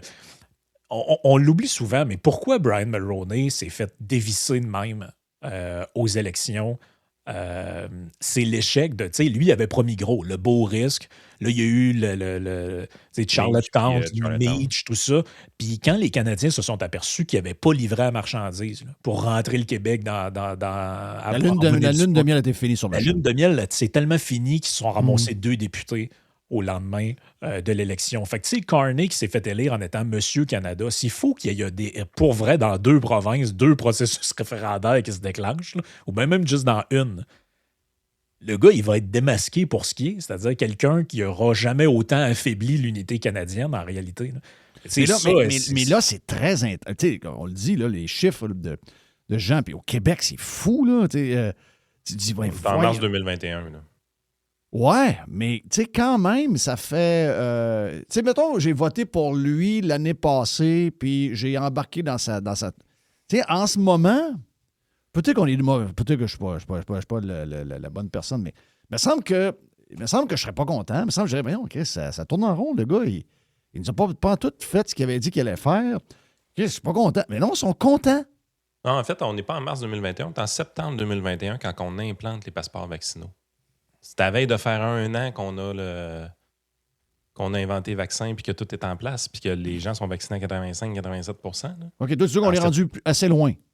Oui, là, on est le 7-8 septembre là, quand on embarque avec les passeports vaccinaux puis là, l'hystérie pogne pour de vrai. Pendant 7 mois, les gens qui ne présentent pas leur passeport vaccinaux ou qui ne l'ont pas, ne rentrent pas dans les restaurants, ne rentrent pas dans les cinémas, ne rentrent pas nulle part. Mettons en 2021 ou 2020 ou même début 2022, là, si tu disais autour de la table, avec de la famille, tout ça, là, hey, Legault, c'est un esti de pas bon.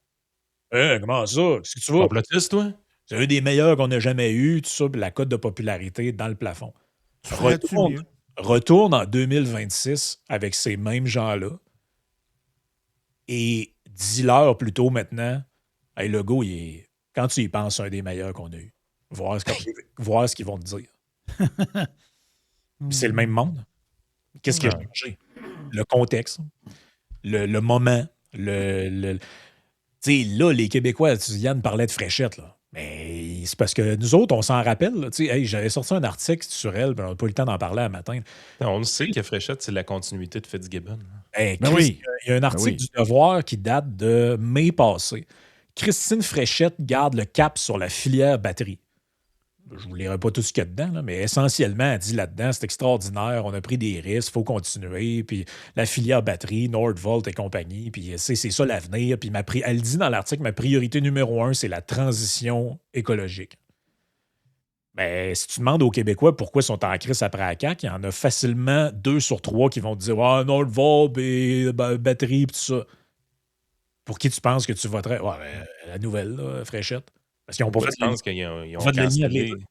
Pourquoi tu penses qu'ils ont mis sur pause le 3e lien aujourd'hui? C'est pas parce que Drainville ne le veut pas. Parce que Fréchette est vraiment froide à l'idée. Fait que là, ils disent elle va gagner, elle veut pas l'avoir le 3e. Ils sont encore là-dedans? Ben ils sont encore on fait ou on fait pas?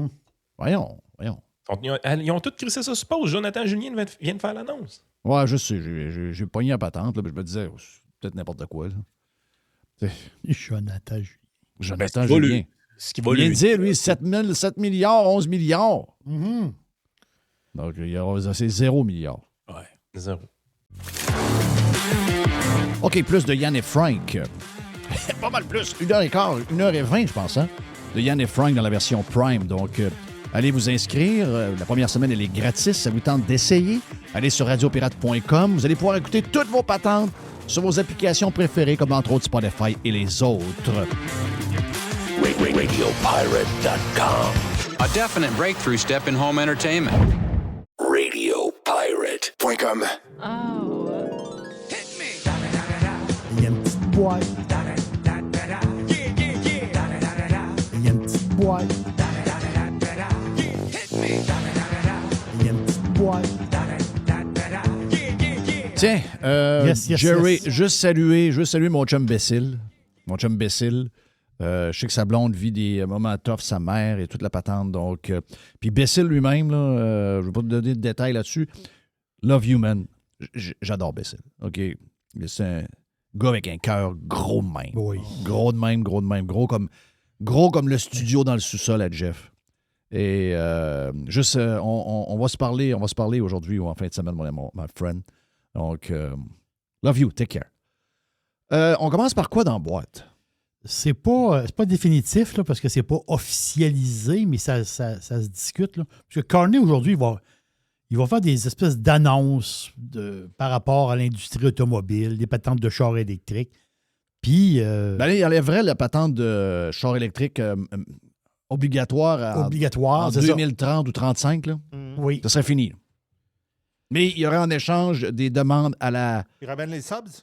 Ben, il y aurait des subventions, puis il y aurait aussi des demandes à l'industrie automobile pour les patentes de type de carburant qu'on utilise. Donc, comment c'est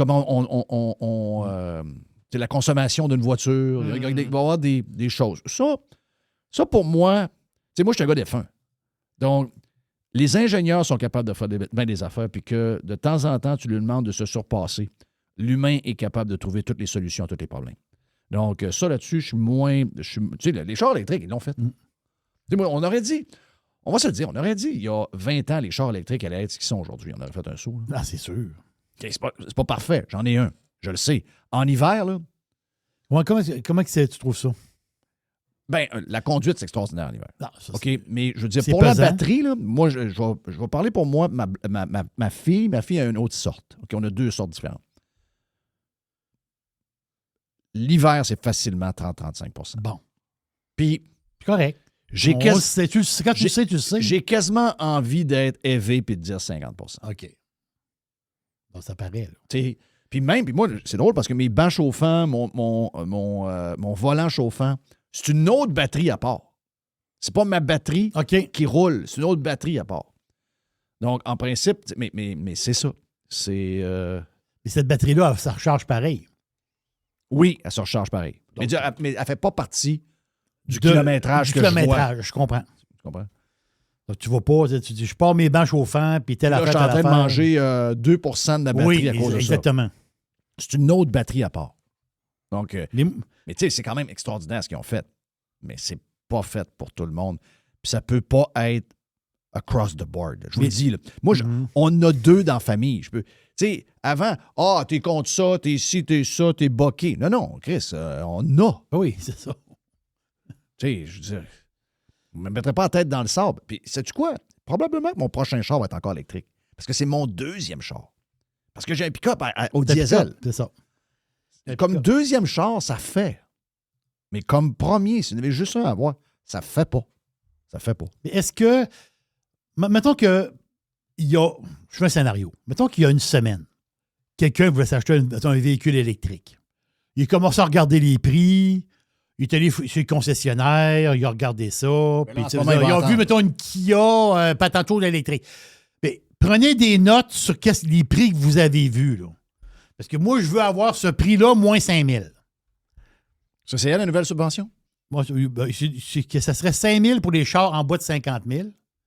Puis les hybrides rechargeables, ça serait des 2 500. OK. Ça n'a pas rapport, ça. Mais mon point ça n'a pas rapport là, parce que, sais-tu quoi? Je pense que... Bien, moi, je l'ai vu. Je l'ai vécu, moi. Moi, j'ai tombé en dehors des subventions. Oui, parce qu'il est plus cher. Et du jour au lendemain, il n'y a plus de subventions. Les chars sont... Les concessionnaires ont été hyper agressifs. C'est ça, mon histoire. Donc, dans ce temps-là, ils ont moins à être agressifs. Il y a de l'argent qui arrive du gouvernement. Donc, on n'a pas besoin de ça. Ah ouais, mais les chiffres de vente se sont écroulés à la fin. Oui, mais ça va se stabiliser. C'est sûr que le monde est shaké. Ils ne voient pas la patente. Quand ils vont comprendre que finalement, probablement qu'ils payent moins cher sans la subvention qu'avec la subvention, ils vont retourner magasiner. Il y a une couple de mois à gérer la patente. Puis il n'y a pas une tonne de petits véhicules, des véhicules électriques. Il n'y a pas une tonne en bas de 50 000, mais il y en a. Il y en a. Là. Il y a une gamme quand même. Mais moi, mon histoire, c'est Si tu as vu, mettons, je donne un exemple. Tu as vu la Kia, pas tant de choses, là, mettons, tel modèle là, électrique, puis tu es à 42 000, mettons. 42 000. Hein. Et là, elle ne peut pas être à 42 000 encore. Là. Non, c'est 42 moins 5. Ah, non, elle est rendue à 47. Ils vont t'en vendre 42. Check bien la twist. Ben, c'est sûr. Ben Moi, oui. je te dis que les chars ne vont pas baisser de prix. Ben oui. C'est le même tout le temps quand il y a des subventions. Le char que vous avez magasiné la semaine passée, ça, j'en suis convaincu. Tu as magasiné un char la semaine passée, tu t'es fait faire un prix par le concessionnaire, tu as jasé avec le gars, puis tu es en réflexion. Puis le gars t'a mis 42 725, telle affaire. Puis là, à matin, tu te lèves, tu te dis « Hey, Carney enlève 5 000. Youhou! Ouais. Je débarque au garage. Je débarque au garage, là, après-midi. Là. Mm. C'est 42 725 moins 5 000. Ouais. Le gars du garage va dire attends un peu, là, on va regarder ça. Là. C'est pas encore finalisé. Depuis que ça existe, quand il y a des subventions, c'est toujours plus cher. C'est tout. C'est pas compliqué à comprendre. Pourquoi ils se forceraient à faire des promotions pour essayer de vous avoir s'il y a. Les gens arrivent, je suis content, ils me donnent de l'argent. Surtout que cet argent-là, le gouvernement fédéral ne l'a pas, là. C'est de l'endettement. Là. On n'a pas de surplus. Là. Non, c'est de l'endettement, ça. On est en déficit. Là. C'est de l'endettement. Là. Oh, oui, On va demander à Champagne où l'argent vient de où. Ouais, il n'est pas capable de répondre. Lui, c'est pas. Minable. Hey, vous n'êtes pas surpris, là. Ça veut dire, mais là, l'affaire, c'est que ça fait. Tu trouves certains sites web là, de nouvelles québécoises, puis ils disent le Canada a mis en garde les voyageurs pour les Cuba. Donc, le Canada a mis en garde les voyageurs pour Cuba. Puis il y a une partie de l'île, la deuxième ville du pays, il n'y a pas de lumière. Puis il y a une grosse partie de l'île, il n'y a pas de lumière. Il n'y a pas de courant. Bon, il n'y a pas de courant. Là. Mais c'est pas nouveau, ça, là. C'est-à-dire, c'est pas nouveau du tout, là. Non. Oui, mais là, c'est pas nouveau. Ça dure depuis des années. Là. Le bateau est parti. Là. Le bateau qui faisait du courant, là, le genre d'usine de courant. Le bateau turc. Bon, il est parti parce qu'il ne se faisait pas payer. Voilà. Puis lui, il prenait du fioul, puis il faisait de l'électricité avec du fioul. C'est ça qu'il faisait le bateau. Il crissait son gant. Hey, José Legault qui... je veux pas... Hey, t'es-tu fâché après... Comment s'appelle la belle? Hein? Qui fait des tunes des fois avec Morgan Wallen, puis a fait la tune du film de F1. La blonde là, qui aime les joueurs de hockey. Tate McRae. Tate McRae, oui. Est-ce que tu es fâché que Tate... Non, t'as peu. Les Canadiens sont fâchés après Tate McRae. Tate McRae. Jeune fille... Tate, elle a fait l'annonce de NBC pour les Olympiques, puis elle est pas mal avec les couleurs américaines. Elle est canadienne. Oh. À 22 ans, Jeff. À 22 ans, elle reste aux États, là. Oui, mais elle est née à Calgary. Ben, je sais. Puis elle a fait elle a parlé au hibou dans un pub de ski. Oui. Pour NBC. Ouais, mais Arnold Schwarzenegger, il était... elle a dit qu'elle allait suivre Lindsey Vonn dans sa... Elle a dit qu'elle allait checker l'équipe américaine. Oui. Puis elle, c'est une rumeur, ça, qu'elle sort avec Jack Hughes. Oui. Le centre à New Jersey. Elle, c'est une fille... Bon. Dans le temps, on disait d'autres... C'est une fille qui aime les joueurs de hockey. Dans le temps, on disait... Là, ta poque, là. Elle aime les joueurs de hockey. Mm-hmm. Donc, c'est pas son premier chum de hockey. OK. Mais il est avec... lui, c'est un Américain, pour ça. Oui, c'est un gars de... Je pense qu'il est né à Orlando. Oui, c'est des gars d'Orlando. Toute la famille, les Brothers, c'est des Brothers Orlando.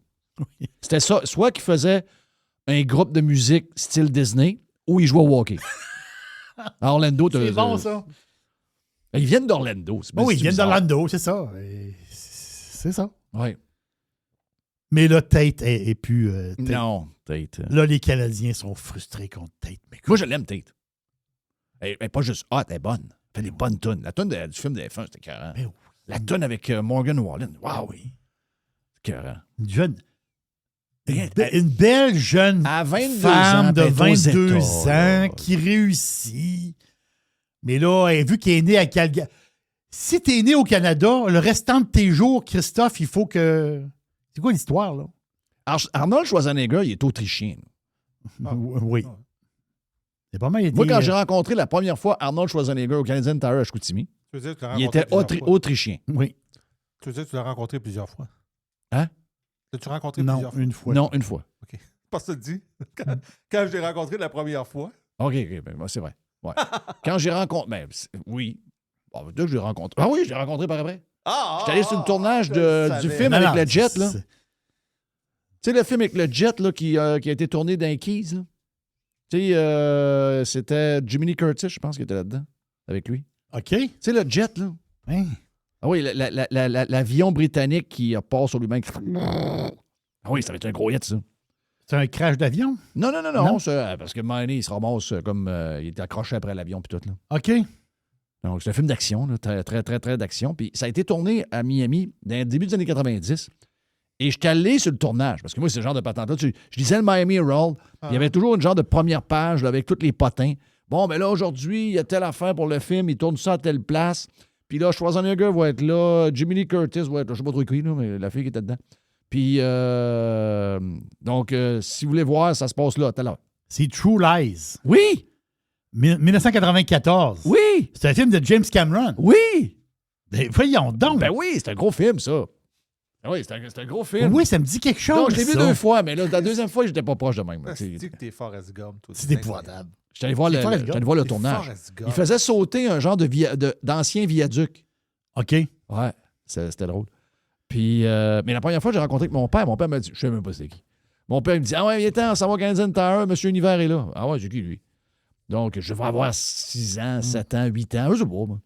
C'est moi, je suis Canadian Tire, je voulais juste aller là pour acheter des hockey puis du tape. Ouais, c'est ça. C'est des hockey, du tape, des pucks. Puis là, ben, on rentre là. Puis les autres, ils vendaient du Ben Weather. Puis, ouais, c'est ça. C'est pour ça. Des poids, exact, des dumbbells. c'est pour ça qu'il était là. D'équipements. Mais il était autrichien. Ben oui, il était autrichien. Dans ce temps-là, il était pas. Puis c'est après qu'il est allé aux États puis qu'il avait fait Conan le barbare. Puis Conan le barbare. C'est quand, genre, quelques années après. Oui, Là. ben oui. Et là, il est devenu gouverneur de la Californie. C'est ça. Le monde en Autriche a dit ah, tabarnak! Et ça n'a pas passé. Et qu'est-ce qu'il fait là? Pourquoi il fait ça? Ben oui, mais là. Calmez-vous les nerfs. Là. Tu sais, elle va rester aux États jusqu'à la fin de ses jours. Là. Elle, c'est fini, le Canada. C'est fini. Elle, si elle a fait ça, c'est parce qu'elle se considère comme américaine. C'est tout. C'est ça. À l'inverse, il doit y avoir des gens qui sont partis des États, qui sont canadiens, puis se considèrent comme canadiens. Donc, ça marche de même. Vive Tate. Moi, je l'aime, Tate.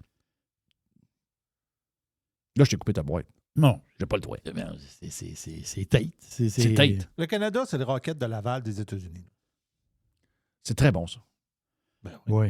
C'est la MLS. C'est drôle parce que des fois... C'est la MLS de la Première Ligue. Des fois, même les États-Unis, des fois, ils nous demandent si on veut joindre la grosse ligue, puis on dit non, on reste en ligue américaine. On n'est même pas à KHL, on est à la East Coast. OK, toi, tu penses qu'on est à East Coast? Ben oui, on est par rapport aux États, ben oui. Tu sais, le gars, tu veux aller jouer dans la grosse ligue, t'es dans East Coast. Donc, Tate est parti de la East Coast, ben t'es dans la grosse ligue. C'est ça. Elle est dans la grosse ligue. Elle est chum avec Lindsey Vonn. Ben oui. Lindsey qui va participer avec un... Là, elle est blessée, par exemple. Elle a un genou. Oui. Elle a un ACL de déchiré. Voilà. Et elle dit, il n'y a rien qui va m'arrêter de participer. C'est ça. C'est une crise de vrai, ça? Elle a dit, j'ai connu des affaires à faire. J'ai connu d'autres affaires. Je suis capable de revenir. Elle, là, si tout le monde était le même, on serait en voiture, je vois le vert. Oui. Elle veut en tabarnache. Puis elle est pinky en plus. On l'a vu sur les photos. Pour faire un comeback à l'âge qu'elle a, s'entraîner, faire un comeback, c'est exceptionnel. Ça prend une volonté d'en faire. Dans ce sport-là? C'est une machine. Wow! Machine. On va... quand elle va être en compétition, on va pas mal tout prendre pour elle. Là. Je comprends que les chances qu'elle... Elle a gagné cette année, pareil. Faut le dire, mais là, elle est blessée. Mais 2 coups, tu sais, avec l'adrénaline et tout la patente. On va être avec elle, là, sa compétition de ski. Donc, tu disais, Jerry? Il me reste 2 petites patentes. Oui. On vient de commencer. Oui, mais il faut faire ça vite. Tu me dis, c'est ça. On t'écoute. C'est de ma faute encore. Ben oui. Non, mais t'as dit ça. Ça a été de ma faute la semaine. Non, tu m'as dit, il faut faire ça vite. C'est correct. Il y a un économiste de la SCHL. Oui. Je ne suis pas un expert de... Je ne suis pas comme Steph Bruyère. Lui, il est là-dedans à la semaine longue. C'est sa job. Mais la fin, c'est qu'il y a C'est une règle qui marche depuis les années, fin des années 70, début des années 80. La fameuse règle du 30 Donc, la règle, c'est quoi? C'est ton hypothèque, tes taxes municipales, il ne faut pas que ça dépasse 30 Est-ce que c'est brut ou net de tes revenus? Moi, je pense que c'est brut. C'est brut? C'est bon.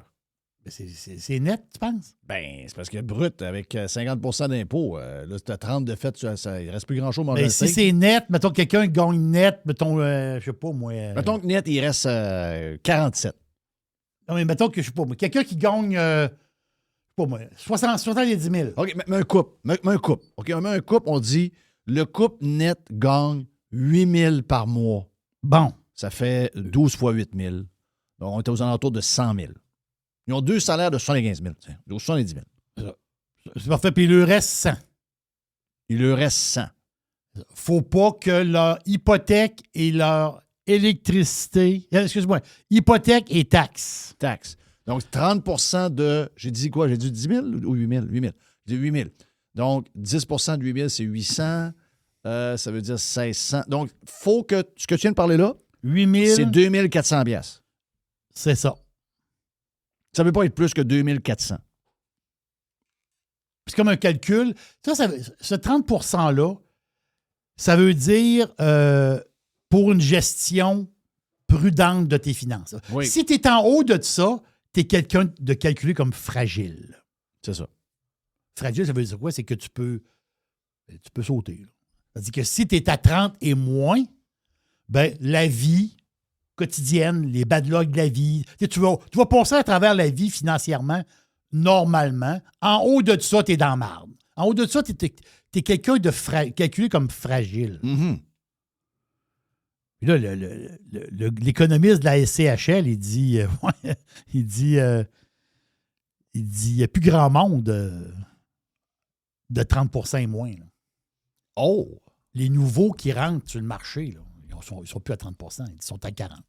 Hey!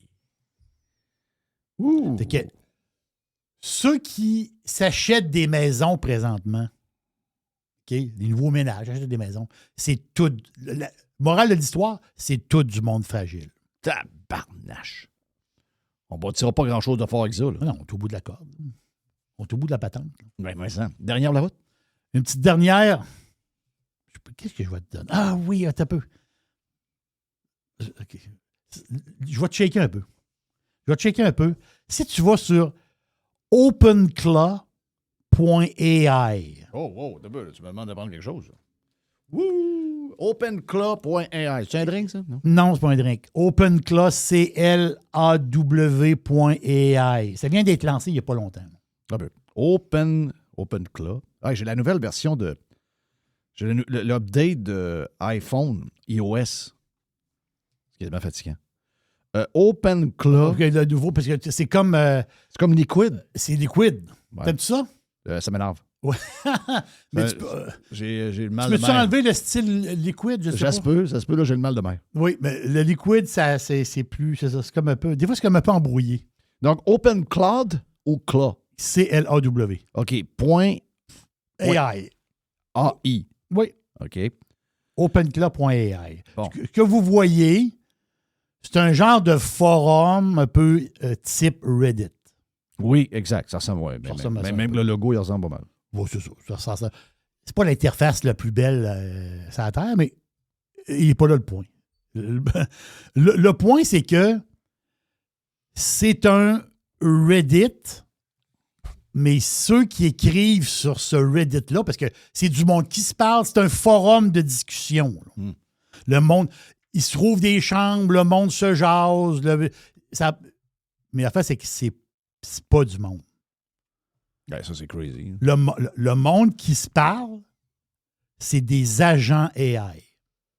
Donc, c'est comme si tu ouvrais un club social, mais le club social, c'est des intelligences artificielles qui se placotent.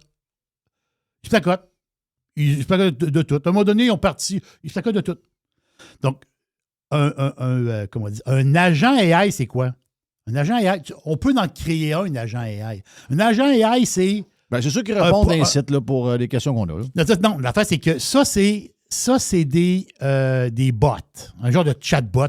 L'agent AI, lui, il est plus loin que ça. Le chatbot, lui, il est comme formaté pour l'entreprise avec l'information qu'il va te donner. L'agent AI, lui, s'il va plus loin, il va aller apprendre ailleurs. Lui, il est vraiment open. Mais les programmeurs qui créent un agent, il y a des programmeurs, ils créent un agent, c'est comme s'ils créaient un genre d'humain, mais c'est un AI, c'est une intelligence. Mm-hmm. Et cet agent-là, pour aller jaser sur le site que je t'ai parlé, tu peux pas. Pour lire ce que les AI ont à dire, il faut que tu n'en mettes un agent. Mais ce qui n'est pas été pareil quand on pense à ça, c'est que c'est comme si c'était du monde qui se parlait. Donc, tu as une question comme dans Reddit sur un sujet X que tu veux trouver, tu sais, une patente. Là, tu vas voir, il y a quelqu'un qui a posé une question de même. OK, Oui. puis là, il y a plein de monde qui répond. Mais la personne qui a posé la question, c'est un AI. Donc, c'est que là, la personne qui a parti le thread, c'est un AI. Puis tout le monde qui répond au thread, c'est des AI. C'est des AI. Donc, tu as plus de chances d'avoir des réponses vite à ce que tu cherches. Oui, c'est que parce que le AI est allé nettoyer toute la merde de tous ceux qui ont répondu sur Reddit ou sur d'autres affaires. Partout. Puis là, il t'arrive avec les heures. Ah, c'est que toi, comme humain, tu peux y aller. Oui. Tu peux y aller comme humain, sauf que tu y vas comme pour visionner. Oui, tu peux pas participer. Tu participes pas, tu n'es pas un AI. Mais la fait, c'est que tu regardes des discussions, tu penses que c'est deux personnes qui se parlent, mais c'est deux AI qui se parlent. Là, il y a un autre qui embarque. Il dit « Ah ouais, mais moi, j'ai telle affaire. Ah oui, OK. Ah, je suis d'accord avec toi, telle affaire. » Mais ça, c'est toutes des AI qui se parlent. C'est une communauté d'AI, des chummés. Ouais. C'est des chummés AI. Ils sont en train de prendre une bière, puis ils sont sur OpenClaw. Mm-hmm. C'est hot. Ben, c'est ça un peu, là. Tu sais, à date, c'est pas sorcier, là. C'est du crawling de choses qui existent déjà, là. Oui. C'est des bots qui vont chercher du stock puis qui font un nettoyage. Puis ça simplifie notre recherche, en fait. C'est que des channels, c'est fou quand tu y penses, pareil. Tu veux dire, les AI, ils ont même... Tu sais, à un moment donné, je te donne un exemple. Dans OpenClaw, ils jasaient. Les robots se parlent. OK, ouais, t'as là, il y en a un qui dit on pourrait se partir comme un genre de religion. Là, l'autre gars, l'autre robot, il dit oui, OK, on va se partir ça. Là, à la gang, les AI se sont partis d'une genre de religion avec des règles, des affaires. Moi, ça, j'aime moins ça. Ils se sont partis d'une religion. Les AI, en ce moment, les robots, ils ont parti de religion. Donc, ils ont leur religion, eux autres. Wow. Mais ça va tellement vite, c'est incroyable. C'est fou.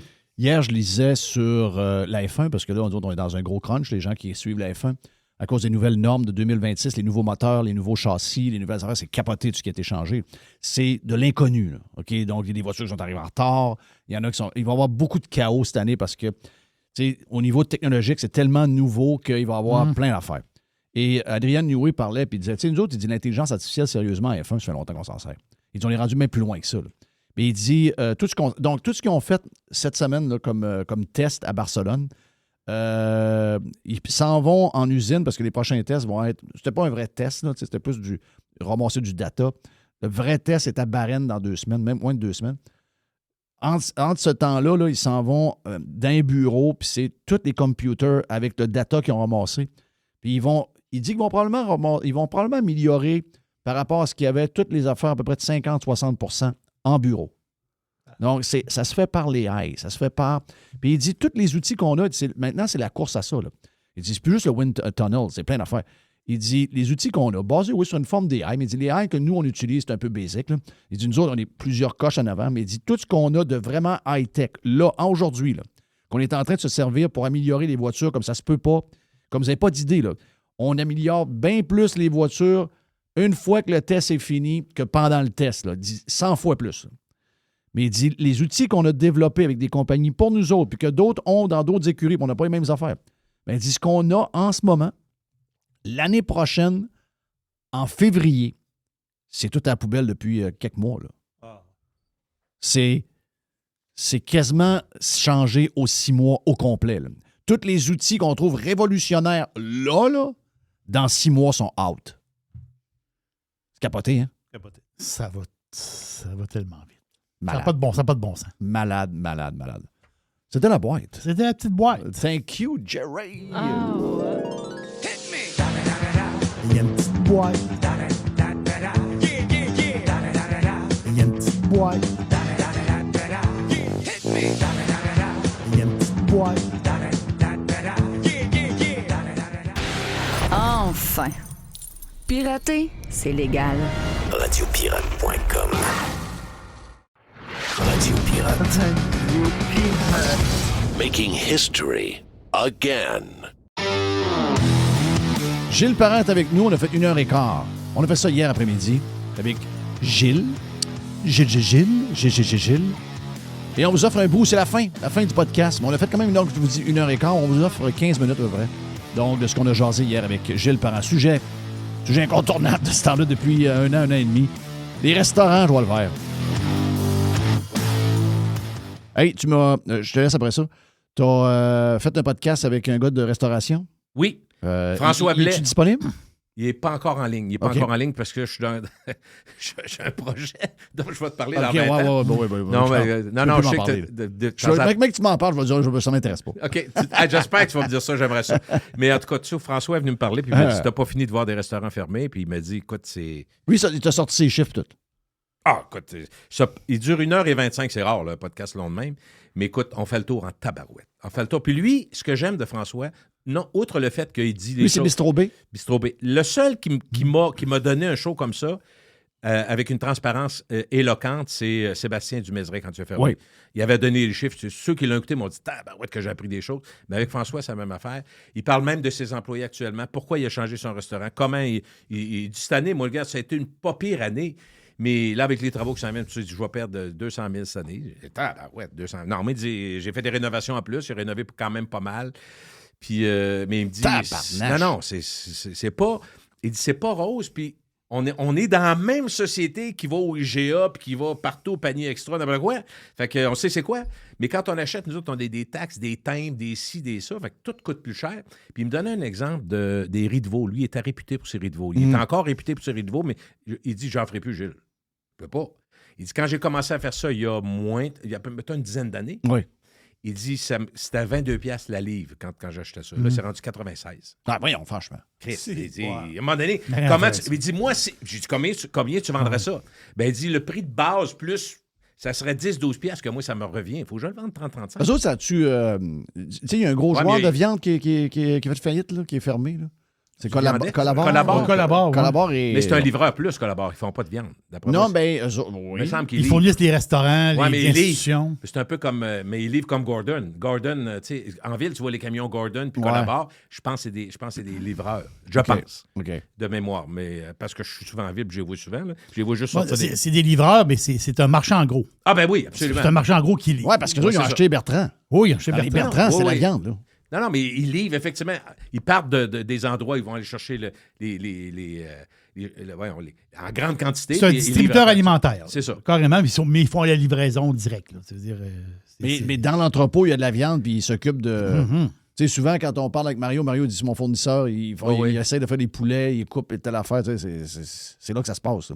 Donc, il dit... En tout cas, il y en a qui m'ont dit, écoute, un joueur de moins, en ce moment, en plus, c'est un crise de gros désavantage. Puis, tu sais, François, il a décidé... Pas juste pour s'approcher de sa retraite. Là. Puis ce qui est intéressant de lui, je te dirais, c'est rien contre les autres, c'est le fait qu'il est aussi enseignant. Il enseigne à des jeunes. Je dis, des jeunes, ils veulent-tu? Tout ça? Ben, oui, mais ils veulent aussi l'horaire. Tu sais. C'est tough, là. C'est pas juste en restauration, je veux dire. Pas, là. Ça n'arrivera pas. Là. Non, c'est parce que... Ça, s'ils n'ont pas compris au départ, il faut qu'ils changent tout de suite. Va-t'en. Va prendre un cours de plomberie. Là. C'est un restaurant qui marche. Tu vas te coucher à 3 heures, là. Ouais. Excuse-moi, là, pas tous les soirs, là, mais ça, c'est notre gros problème. C'est tough en tabarouette. Non, mais ça, c'est notre gros problème de productivité. Marche pas, ça. Tu sais, voyons. Non. On veut, les gars de construction ne veulent pas travailler samedi, ça ne veut pas travailler dimanche. Ailleurs dans le monde, ça travaille samedi, dimanche, les amis. Ça travaille tout le temps. Nous autres, on veut juste des conditions. Ça ne t'offre pas, ça. Je peux pas. Dans le monde actuel, oui, on peut, mais on va avoir moins. Et tu sais quoi? Il dit, moi, là, dimanche, lundi, mardi, 3 jours par semaine. Moi, je voyais ça, écoute, juste pour te dire comment, pour moi, c'est nouveau. Là, ça existe plus au Québec. Mais quand j'allais à Paris, mettons, il y a 15 ans, OK? je vais essayer de mettre un peu de temps là-dedans. J'allais à Paris il y a 15 ans, des fois, on ne faisait pas attention. Puis j'étais là pour une semaine, mettons, avec Véro, on se promenait d'arrondissement en arrondissement. Puis là, je dis, OK, on va manger où ce soir? On arrivait, on se cognait le nez. Dimanche. Il y a beaucoup de restaurants à Paris qui, depuis des millénaires, sont fermés le dimanche ou le lundi. Pas tous. Mais évidemment, dans la section touristique, dans les Champs-Élysées, je comprends que tout est ouvert. Oui. Mais aussitôt que tu sors un peu, il y en a qui sont fermés le dimanche ou le lundi. On ne faisait pas attention. Mais pour moi, c'était nouveau. Ah, ils sont fermés le dimanche. Comment ça, fermés? Nous autres, on était comme plus ouverts. Mais là, aujourd'hui, des restaurants fermés, il y en a en tabarouette. Dimanche, lundi, mardi, il y en a plein. En masse. Il y en a plein. Puis il dit, on n'a pas le choix. Et c'est pas juste pour les employés. Il y a moins de monde. Il y a moins de monde au restaurant, c'est sûr, je te dis. On le sait. C'est pas une surprise pour lui. Là. Il y a moins de monde qui va au restaurant, c'est sûr. Ouais, bien ça, là. À un moment donné, on va-tu se réveiller sur quelque chose? On va-tu essayer de comprendre ce qui se passe? Moi, c'est ça. On est comme, c'est ça. Non, mais il faut comprendre. Il faut brasser la soupe pour savoir qu'est-ce qui se passe. On prend une feuille, on écoute tout le monde, puis on marque tout ce qu'on entend. Puis on leur lit, puis on leur lit, puis on leur lit, puis on dit, ouais, on comprend pourquoi ça va pas. Sais-tu quoi? Il m'a dit quelque chose. On a jasé de quelque chose que j'ai trouvé intéressant. Puis c'est drôle parce que si je me rappelle bien, je vous en ai parlé la semaine passée ici même. Vous me le direz si je dérive. Je vous ai parlé de la France et des bouillons. Tu sais, les endroits, j'ai parlé, tu sais, je t'ai dit, c'est classique, ça fait 100 ans que ça existe. C'était les restaurants des travailleurs dans le temps. Oui. Donc, c'est quoi le principe des bouillons à Paris? C'est la nourriture qui fait du bien, comfort food, simple. Patates pilées avec une grosse saucisse.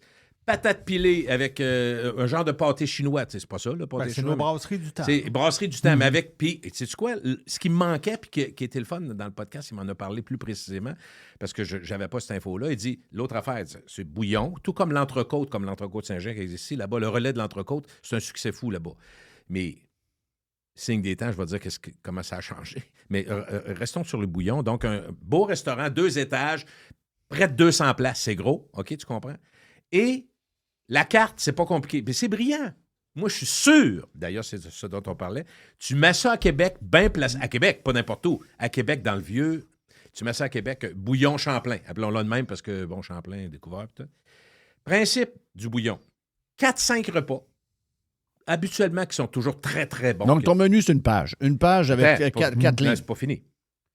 Un rouge, un rosé, un blanc. Choisi par de qualité. Puis tu comprends que les fournisseurs, ils en passent du monde des bouillons. Ah oui. Ça roule de même. Fait que quand ça pas la tête, tu vas avoir du vin qui mais ta facture est à combien? Entre 18 et 22 €. Bon, ton repas. Ici, ça ne marche plus. Non, mais on est fous, nos prix. Hey, tu vas dans un restaurant. Ça marche plus ici. Tu vas dans un restaurant ordinaire le midi ici prendre un repas, mettons, je sais pas quoi. Un Subway avec un chip, c'est 25$. Là. C'est ça. Fait que, tu sais, lui, il dit, là, tu peux contrôler. Comment tu contrôles? C'est quoi, Attends un peu, je vais t'expliquer. C'est important ce que je veux dire parce que ça vient pas de moi, ça vient de lui. Il dit, il faut que tu comprennes c'est quoi le principe. Le serveur, là, lui, là, il taponnera pas à essayer des vins. C'est un rouge, un blanc. Pour le service, c'est important. Ouais. Fait que lui, au lieu de faire 200 personnes, dans la journée, il en fait 1200. C'est une machine à faire de l'argent, mais les clients, ils vont parce que c'est bon. Ils vont avec le volume. C'est bon. Volume. Jeff, c'est des beaux endroits, là. C'est bon, c'est rapide, puis ils te mettent pas dehors, mais le service est rapide. Roule, c'est tu vas pas là pour un super romantique de la Saint-Valentin pendant 4 heures avec ta femme. Ça n'a rien à voir. Mais le principe est resté là. Et les bouillons, il y a des fils partout. Il y en a peut-être 6, 7, 8. Je me trompe peut-être à Paris. Là. Bouillon, okay, je te pose la question. Est-ce qu'on est capable de le faire, ça? Oui, mais ça prend une volonté. Si tu prends le principe de. Oh, mais dans ces chiffres qu'il t'a donné, dans ces chiffres qu'il t'a donné, est-ce que tu te rappelles, c'est quoi qui est le... Juste avec le volume qu'ils peuvent le faire. Ils peuvent non, mais parlons de Bistro B. Parce que lui, tu as dit qu'il était très ouvert. Est-ce que, je ne sais pas s'il est propriétaire de sa bâtisse, il est-tu en location, il est-tu propriétaire? Je ne suis pas sûr. Pas sûr? Pas parce que ça, c'est des gros cosses, là. Tu sais, le plancher, c'est du gros cosse. Donc, si c'était à lui, les taxes... mon avis, c'est pas à lui à bâtisse. Mon avis, c'est pas à lui. Donc, mettons que ça coûte, je ne sais pas, moi, ça coûte 5-6 000 $ par mois avoir le local, ou 10 000 par mois avoir ouvrir, le local. Là, ça doit coûter assez cher. Oui. À chaque matin, ça doit coûter assez cher. Comment tu fais pour être capable... écoute... Mais c'est pas compliqué, il a changé sa façon de faire, comme bien d'autres font. Lui, il est rendu avec des portions plus petites que tu peux additionner si tu as plus faim. Si tu as moins d'argent, mais tu veux vivre... Mettons, tu veux un bon verre de vin, puis tu veux des huîtres. Tu peux aller là, tu vas sortir, mais ça va te coûter au moins 40. Regarde, j'étais au Shaker. OK. Mardi soir, Shaker Cap-Rouge, plein. Je suis allé samedi, moi. Plein. Il y a une formule quand même qui doit être plus. Il doit avoir de quoi d'accessible parce que. Ben, pourquoi tu penses qu'un mardi soir, c'est plein? Promo mur à mur. Oui. Puis samedi soir, il y avait une promo qui est tous les samedis. C'est une table d'hôte. C'est la table d'hôte à 69 piastres. Sur les 9 piastres. Exact. Mais en tout cas, on a lancé l'idée. Pas de réservation, je peux pas manger au restaurant. Là. Non. Ça, moi, un mardi, mardi soir, la raison, burger à 15 piastres, tartare à 15 piastres. C'est ça. Oui, parce que le burger ailleurs, il est souvent 24. Là. Il est rendu 24-25 piastres. 25. Mais d'abord, t'es un mardi soir, il est 6h30. Je comprends que c'est pas 500 places. Promo sur la bière, sûrement. Mais la place est... oui, jusqu'à 5 heures. OK. C'est... Early Bird, la pinte est à 5 $ avant 5 heures. C'est bon. Puis, mais elle est quand même pas chère après régulier, elle est à 8 piastres. C'est à 8 piastres normalement. Ouais, normalement. Pour une pinte, m'a dire de quoi, il y a bien des places qui est à 12. Là. On s'entend? Mais tu sais, c'est plein de monde, là. Pour un mardi soir. C'est pourquoi on aime ça, là, au restaurant. On ne changera pas. On aime ça. Mais tu sais, je sais pas. J'ai pas parlé avec les boys. Mais j'imagine que c'est pas une soirée où ils font. Non, mais... Avec toutes les ce qui ça coûte. Tu sais, moi, j'ai pris un tartare de bœuf. J'ai pris le 6-11. Au lieu de payer 15, le 6-11 est à 19. C'est 4 piastres de plus. Le régulier, 4-11. Le plus petit, c'est 15 $. Moi, c'est souvent pas loin de 30 à ça. Fait que t'es d'un prix en patin, c'est pas cher. C'est ça. Donc, 19 avec la salade, les frites, le tartare. Je sais que dans les costes d'aujourd'hui, ce que j'ai payé hier, il ne doit pas y en rester épais. Mais il faut qu'il tourne. S'il tourne sur le restaurant 3 fois dans la soirée, oui, je sais. Il faut qu'il fasse ça. S'il fait un seul service, c'est mort. Il ne pourra pas faire d'argent, c'est impossible. Mais quand je dis bouillon, ça va se faire un jour, je le lance, je ne dis pas l'idée du siècle, mais ce principe-là d'arriver avec une carte simple pour les serveurs, c'est rapide, comprends-tu? Ce que tu manges est excellent. Le vin a bien de l'allure. Tu sais à quoi t'attendre. Ça va manger un peu plus vite. Mais il y en a qui aiment ça. Le point de Mr. White, tantôt, il est bon. Je pense qu'il va falloir revenir à nos tavernes, à nos brasseries. Oui, le principe. Nos brasseries. Avec un prix raisonnable. Hey, écoute bien, on gagnait pas cher, mais moi, je me rappelle que nous autres, au hockey, on avait un per diem, c'est ça? On avait un per diem. Quand on jouait, pas quand on jouait au Saguenay, mais quand on jouait au Lac-Saint-Jean, l'équipe, c'était dans le budget de l'équipe, là. C'était dans le budget de l'équipe. On avait, je me rappellerai tout le temps, on avait 3 $. Puis on arrivait au restaurant avec 3 $. Tu mangeais? Ben, mettons qu'on arrêtait dans le coin de Saint-Bruno au Lac-Saint-Jean, ça s'appelait chez Marchand, c'était une grosse brasserie. Il y avait une section pour les pères où il y avait de la bière, puis il y avait une section où c'était plus familial, le restaurant. Puis on avait une cuisse de poulet, la sauce, un pain, une salade de choux, un coke, des frites. 3 pièces. 3 pièces. Ben, on peut pas être là aujourd'hui, mais c'est pas il y a 100 ans, là. Je parle du début des années 80, 81, 82. 40 ans pareil. Ça fait 40 ans. Ouais, mais regarde ce que le 4 $ vaut, le 3,50 $ vaut, mets-le en argent d'aujourd'hui. Ça vaut pas 37 piastres. C'est quand tu prends l'inflation et que tu la mets, c'est supposé te coûter aux alentours de... Jerry, il calcule tout le temps. Tu me le disais, mais là, 4 piastres. Moi, mon feeling, c'est que ça vaut 12 $ aujourd'hui. Ou 16. Mais pourquoi ça vaut 24? C'est ça qu'il faut comprendre. Tu sais, à un moment donné, c'est beau d'en parler, mais à un moment donné, il va falloir que quelqu'un s'assoie. Dis-moi le prix, dis-moi la date. 4 $ 1982. 4 piastres en 1982. Je vais te dire ça exactement ça. OK, moi, je me rappelle comme ça hier. On est chez Marchand, on a une cuisse, des frites, de la sauce, de la salade, un pain, un coke. C'est 11,66. Ben, c'est ça. Mais le 30 piastres, ça fait pas. On voit bien que ça marche pas.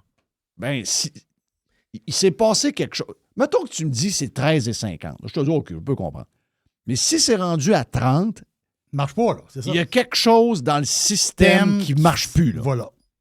Puis là, si on est juste là à se le dire, mais qu'on n'arrête pas à un moment donné, puis on n'essaie pas de comprendre c'est quoi qui s'est passé dans les 20-25 dernières années, ben Chris, on va s'étouffer, là. Toi, Gilles, on va finir étouffé. C'est ça. Toi, Gilles, t'en prends conscience de ça. Ouais. Parce que Christophe, tu voyais, t'es allé ailleurs. Ouais, c'est ça. Jeff, il en prend conscience. Il va au restaurant en Floride. C'est pas pareil. Moi, j'en prends conscience, Christophe.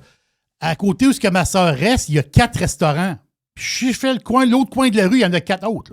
Là, oui. Là tu dis, je peux manger dans un restaurant différent, Christophe, à 100 mètres? À coller. 50 mètres. Les petits restaurants, tu dis comment ils font pour vivre, ces petits restaurants-là? Ils ont 4 tables sur le trottoir.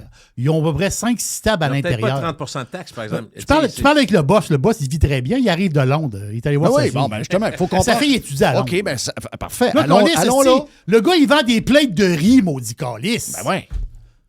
Il est plus riche que moi, esti. Il vend des plates de riz qui restent là sur le trottoir. C'est vrai? Maudit Chris. J'allais manger avec Sylvain, chum Sylvain des Green de Gold. Mon chum Sylvain, bon Quoi, pirate. cette histoire-là, On est allé manger au Texas Roadhouse. J'ai vu qu'il y a un gars qui a écrit qui est sur X qui a été mangé au Texas Roadhouse en fin de semaine. J'ai été moi aussi la semaine passée. Mais tu n'as pas suggéré même de la chose est très bon. C'est parce qu'il y avait le rib dans l'assiette. J'ai dit le rib est excellent, mais j'ai dit même le surlonge à 19 piastres, c'est 11-11. Je l'ai vu. Mais tu sais, le Texas Roadhouse, ou peu importe, le Outback ou le Longhorn, peu importe ces chaînes-là, c'est un genre de Saint-Hubert de bœuf, là. Qu'est-ce que tu rentres là-dedans? Wow! OK, il y a doit y avoir 400 personnes assises. Là, ça roule. Là, il y a 20 personnes qui attendent dehors. Ils te textent quand ils sont prêts. Là, tu sors de là, tu as payé un steak, un frite, une salade, tu as payé 20 piastres. Ben, Chris, c'est pour ça que la place est pleine. Et voilà. C'est pour ça que je regarde le monde alentour de moi. Il n'y a personne qui a l'air riche là-dedans. C'est toutes des familles avec 2-3 enfants. Ils sortent un mardi soir. Au steakhouse. Un steak. Eh ben, t'as peu. Hein? T'as peu, là. Wow, là. Ben, moi, c'est pas. Je dis pas ça parce que je veux me péter bretelle. Je veux que ce soit la même chose chez nous. Ben oui. Parce que c'était le même avant. Ouais, vous êtes tannant, vous parlez souvent de restaurants et des prix. Mais Chris, c'est pas tannant. C'est tout le reste qui fait que. Comment ça se fait qu'on étouffe en ce moment pour la bouffe quand on va à l'épicerie? Le monde fait hey, ouais, il faut que j'aille à l'épicerie. Hey, t'es rendu que tu fais de l'anxiété avant d'aller faire ton épicerie. Ça marche pas, là. S'il n'y a pas s'il n'y a pas panier extra, puis il y en a à Montréal dans le même style. S'il n'y a pas ça, là, il y a beaucoup de monde dans la marde. Là. Oui. Ben, il faut trouver la raison de tout ça. Tu sais, personne ne trouve la raison. On est là, puis on essaie de toutes sortes de sujets. Tu sais, moi, hier, je vais te dire une affaire. Hier, là, je regarde un peu avant de partir manger, je regarde un peu les médias. Je forme ça. Chris, je vois 4 nouvelles sur Marois Risky. Oui, il est revenu, là. Bon, OK, moi, je pense qu'il faut que j'y aille, là. mais tu comprends? L'intérêt, moi, ça me fait rire parce que je sais même, je disais à ma blonde, je dis, ça arrive souvent avec Jeff qu'on vire sur l'alimentation à l'épicerie, mais je me rends compte que tous les gens, hier, j'ai croisé 2 personnes, ça fait longtemps que j'avais vu, on a parlé de ça. Ben, c'est ça. Tout le monde parle de ça. Puis tout le monde espère, parce qu'il n'y a personne qui n'aime pas ça aller au restaurant, on espère. Puis quand j'en parlais avec François, je disais, tu comprends-tu qu'on veut y aller, on va y aller? Puis c'est là qu'on est arrivé avec l'idée du bouillon. Exact. C'est pas mauvaise idée, là. C'est une maudite bonne brasserie, idée. Principe. Oui, principe. Brasserie, regarde, c'est exactement populaire. ça. Thank you, Gilles. Au plaisir. Bye. Gilles Parent.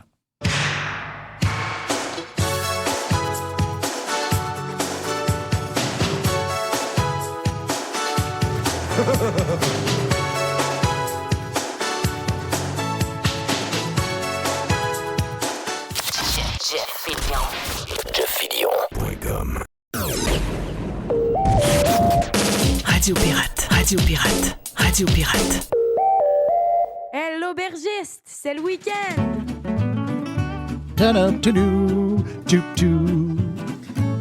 Oui, j'ai soif. Oh yes. On est prêt pour le week-end. On est prêt pour le Super Bowl. Oh my God, qu'on est prêt. Êtes-vous prêt pour les wings? Êtes-vous prêt pour les petites saucisses? Êtes-vous prêt pour la bière? Êtes-vous prêt pour un... Je ne sais pas ce que vous aimez. Mais une chose est sûre, il y aura sur la table des bouteilles de vin. Et on a, pour lancer la fin de semaine, l'extraordinaire. Celui qui lance le week-end pour le monde entier, l'aubergiste. Jerry, on commence avec... En fait, on a quel vin? On va avec quoi cette semaine? Dans les dernières semaines, on a parlé de super vin. Il faut aller sur radiopirate.com pour voir mes suggestions, mes humbles suggestions des semaines passées. On a parlé de Chianti, de Toscane. On l'a parlé, ça c'est dans les dernières semaines.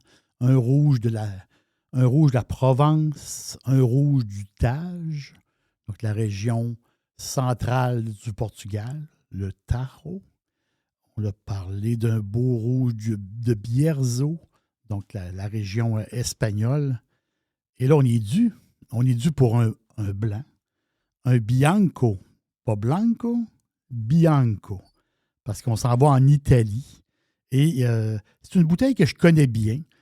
Je peux dire que je l'achète de temps en temps. Mettons au moins 2-3 fois par année, là, quand même. C'est un vin que je connais bien. Et c'est un blanc du Piémont. Donc, le Piémont, c'est tout à fait extraordinaire. C'est le nord-ouest de l'Italie, donc collé sur la France. La capitale, c'est Turin, la grande ville de Turin. Et on parle d'Olympique, là. Turin, puis tu roules, tu prends l'autoroute jusqu'à Milan, c'est à peu près 1h40 à peu près. 1h30, 1h40, grosso modo, par l'autoroute. Donc, on est vraiment on est dans le nord de l'Italie. Mais là, on est dans le Piémont. Et quand on parle de Piémont, automatiquement, dans notre tête, il vient les Barolo, les Barbaresco, qui sont, à eux deux, 65% de la production. C'est énorme. Beaucoup de Barolo, beaucoup de Barbaresco, beaucoup de clients aussi. À travers le monde, des gens qui recherchent, les fans de vins italiens, ben, sont sous le charme de ces vins-là, ça c'est sûr. Mais en blanc, le Piémont fait beaucoup de mousseux. Donc, les fameux Asti Spumante ou les Moscato d'Asti. Donc, beaucoup de bulles. Donc, Barolo, Barbaresco, des bulles. Mais dans le blanc tranquille, le blanc régulier, si on peut dire, pas de bulles. Donc, dans le blanc tranquille, il y a quelque chose de... Il y a quelque chose de vraiment le fun, c'est qu'il y a le cépage, puis ça, c'est le cépage qui est né dans ce coin-là de l'Italie. Vraiment, c'est le bébé de ce coin-là. Le cépage blanc qui s'appelle l'Arneis. Arneis, que j'adore. Donc, on est la ville d'Alba. Donc, Alba, juste au sud d'Alba, pas tellement loin. Et il y a des beaux châteaux dans ce coin-là. Le fameux... Serralunga d'Alba, le beau château, c'est vraiment un beau coin. Et le cépage Arneis, qui est, je me répète, qui est l'enfant du coin. Ça, c'est documenté depuis toujours. Et il y a une maison là-bas qui produit ce vin blanc-là, des vins blancs, il y a plusieurs maisons, mais c'est une maison qui est connue, qui s'appelle Villa Doria. Villa Doria, on est chanceux. À la SAQ, on a 5 vins de chez Villa Doria. Je crois qu'ils n'ont peut-être une douzaine, eux autres. Mais nous autres, faut dire, on est chanceux. Donc, Villa Doria, il y a un Barolo, c'est normal. Il y a un Barbaresco. Et il y a un Langhe qui est abordable. Et aussi, il y a ça c'est spécial. Il y a le Barolo Lirio. Donc, le Lirio, Barolo, 35 et 75, tandis que le Barolo régulier, il est autour de 45 $. Donc, il y a une dizaine de pièces de différence. Je n'ai pas goûté au Barolo de chez Villa Doria, mais je connais, moi, le Lirio Barolo. Donc, c'est quelque chose de bien, de très, très, très bien, puis un 10 pièces de moins. Donc, si vous voyez à SAQ, Villa Doria, le Lirio Barolo. Je pense que c'est le 2021 qu'il y a en ce moment. Donc, un peu ce qu'ils disent, parce que moi, je n'ai pas goûté au deuxième, je n'ai pas goûté au gros Barolo. Ce qu'ils disent, plus floral le Lirio. Donc, oui, c'est l'appellation générale Barolo, mais il est vinifié d'une manière plus moderne. Tandis que le Barolo régulier, ils n'ont pas le choix. La zone stricte du Barolo, ils n'ont vraiment pas le choix. Et 36 mois d'élevage, 18 mois de fût de chêne, comme les normes du Barolo. Mais c'est une alternative que Villa Doria donne, donc le Lirio Barolo. Excellent vin. Vraiment, là, formidable. Puis, je sais ça, il est autour de 35 $. Mais là, l'affaire, c'est que nous, on a notre blanc, là, notre fameux blanc avec de l'Arneis. Et c'est la série, on appelle ça la série Papillon. Donc, sur les bouteilles, parce qu'on n'a pas toute la série Papillon ici, on a 2. Donc, le Langhe et l'Argo. Donc, le nom du vin, c'est ARGO. Argo, Langhe, Villa Doria, Bianco, en blanc. C'est excellent. C'est vraiment, vraiment bon. C'est incroyable. C'est au nez, c'est un blanc qui est très soft au nez. Presque inodore. C'est vraiment là... c'est pas au nez que ça va se passer dans ce vin blanc-là. C'est en bouche. En bouche, une première lampée, c'est comme un char d'eau non boisé. L'impression que ça donne en partant. Comme un char d'eau non boisé. On est sur la poire. Très belle vivacité. Et la finale, justement, une finale douce amère. Donc, c'est vraiment, vraiment bon comme vin blanc. Là. Très bon vin blanc. Et justement, le mix qui est intéressant, c'est que c'est un mix 70% Arnéis et 30% Chardot. C'est pour ça que quand on prend notre première lampée, on dirait que c'est le Chardot qui embarque. Et par la suite, on dirait que c'est l'Arnéis qui embarque. Donc, c'est pas un blanc, comment dire, de style aromatique, très aromatique et herbacé. C'est plus un blanc, vif, droit, sur la poire. On détecte la poire. Et la petite finale acidulée, on dirait que quelque part, on dirait qu'au fond, quelque part, il y a un peu d'ananas. Un blanc pour les fans de blanc. Moi, ma blonde, elle adore ce blanc-là, vraiment. Elle l'aime beaucoup. Puis, à la blague, on dit « Ah, c'est le vin du papillon. C'est le vin blanc du papillon. » Il y a un papillon vert sur la bouteille. Donc, j'aime beaucoup ce vin blanc-là. Et qu'est-ce qui est surprenant, c'est que parce que j'ai parlé l'autre semaine de ceux qui testent les vins, ceux qui goûtent les vins, ceux qui cotent les vins. Il y a plusieurs entreprises, il y a plusieurs grands noms. Et en Italie, il y a Luca Maroni, donc qui est un peu comme le James Suckling italien. Donc, lui, il va coter les vins italiens. Ça fait longtemps qu'il est en affaires, Luca. Et lui, un critique de vin. Et lui, il a quand même coté 93 points pour ce vin-là, quand même. Pour un vin à 18,35 la bouteille, un blanc à 18,35 la bouteille, avec un 93 points, c'est assez impressionnant. Là. Vraiment. Puis moi, j'adore ce vin-là, comme je me répète, mais je le sais, la SAQ a monté le prix. Okay? L'année passée, parce que vu que je l'achète régulièrement, je le connais, donc c'est un vin qui valait, j'ai checké un petit peu dans mes notes, mes petites affaires, c'est un vin qui valait 17,95 l'année passée. Donc il y a un an, à peu près. Et là, il a pris un 40 cents. On connaît la SAQ, donc il est à 18,35 présentement. Et j'espère, tout ce que j'espère, c'est que la SAQ nous laisse des vins de cette catégorie-là en bas de 20$. Parce qu'à un moment donné, 21, 22, 23, une bouteille, c'est pas trop grave. Mais quand tu achètes 6 bouteilles, bien là, 3, 4 piastres, 2 piastres, 3 piastres, bien là, ça fait beaucoup de dollars. J'espère que la SAQ va faire un jour un effort pour nous garder ce type de vin-là. C'est un super bon Langhe Bianco à 18 piastres. On est heureux avec ça. Avec ça, là, c'est le bonheur. Donc, je répète le vin. Villadoria Argo. Il y a un papillon vert sur l'étiquette. Et tu as le papillon rouge aussi, qui est le fameux Langhe rouge. Et Langhe Bianco du Piémont, 18,35 la bouteille, 12,5 alcool, 2,5 grammes de sucre au litre. En apéro, c'est tout à fait formidable. Et je lisais justement des petites affaires comme ça, puis il disait, ça c'est le genre de vin blanc italien que accompagné d'un saumon fumé. Tu sais, on est à l'apéro, là. On picasse des petites affaires, là, des petits calmars. Là. Puis là, j'ai lu quelque chose. Ça m'a rappelé quelque chose que ça fait longtemps que j'ai mangé, puis je pense que je vais m'en faire bientôt. Des arancini.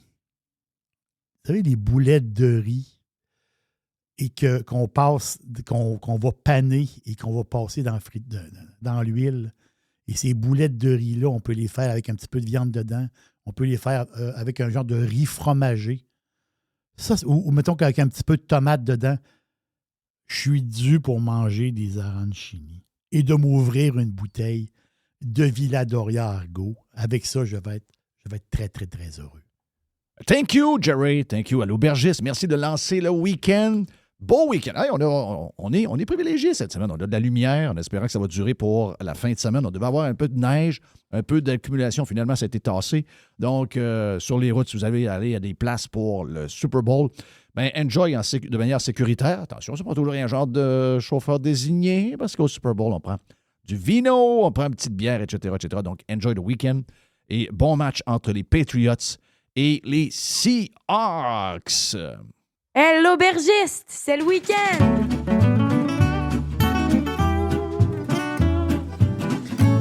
Oui, j'ai soif. Radio Pirate. RadioPirate.com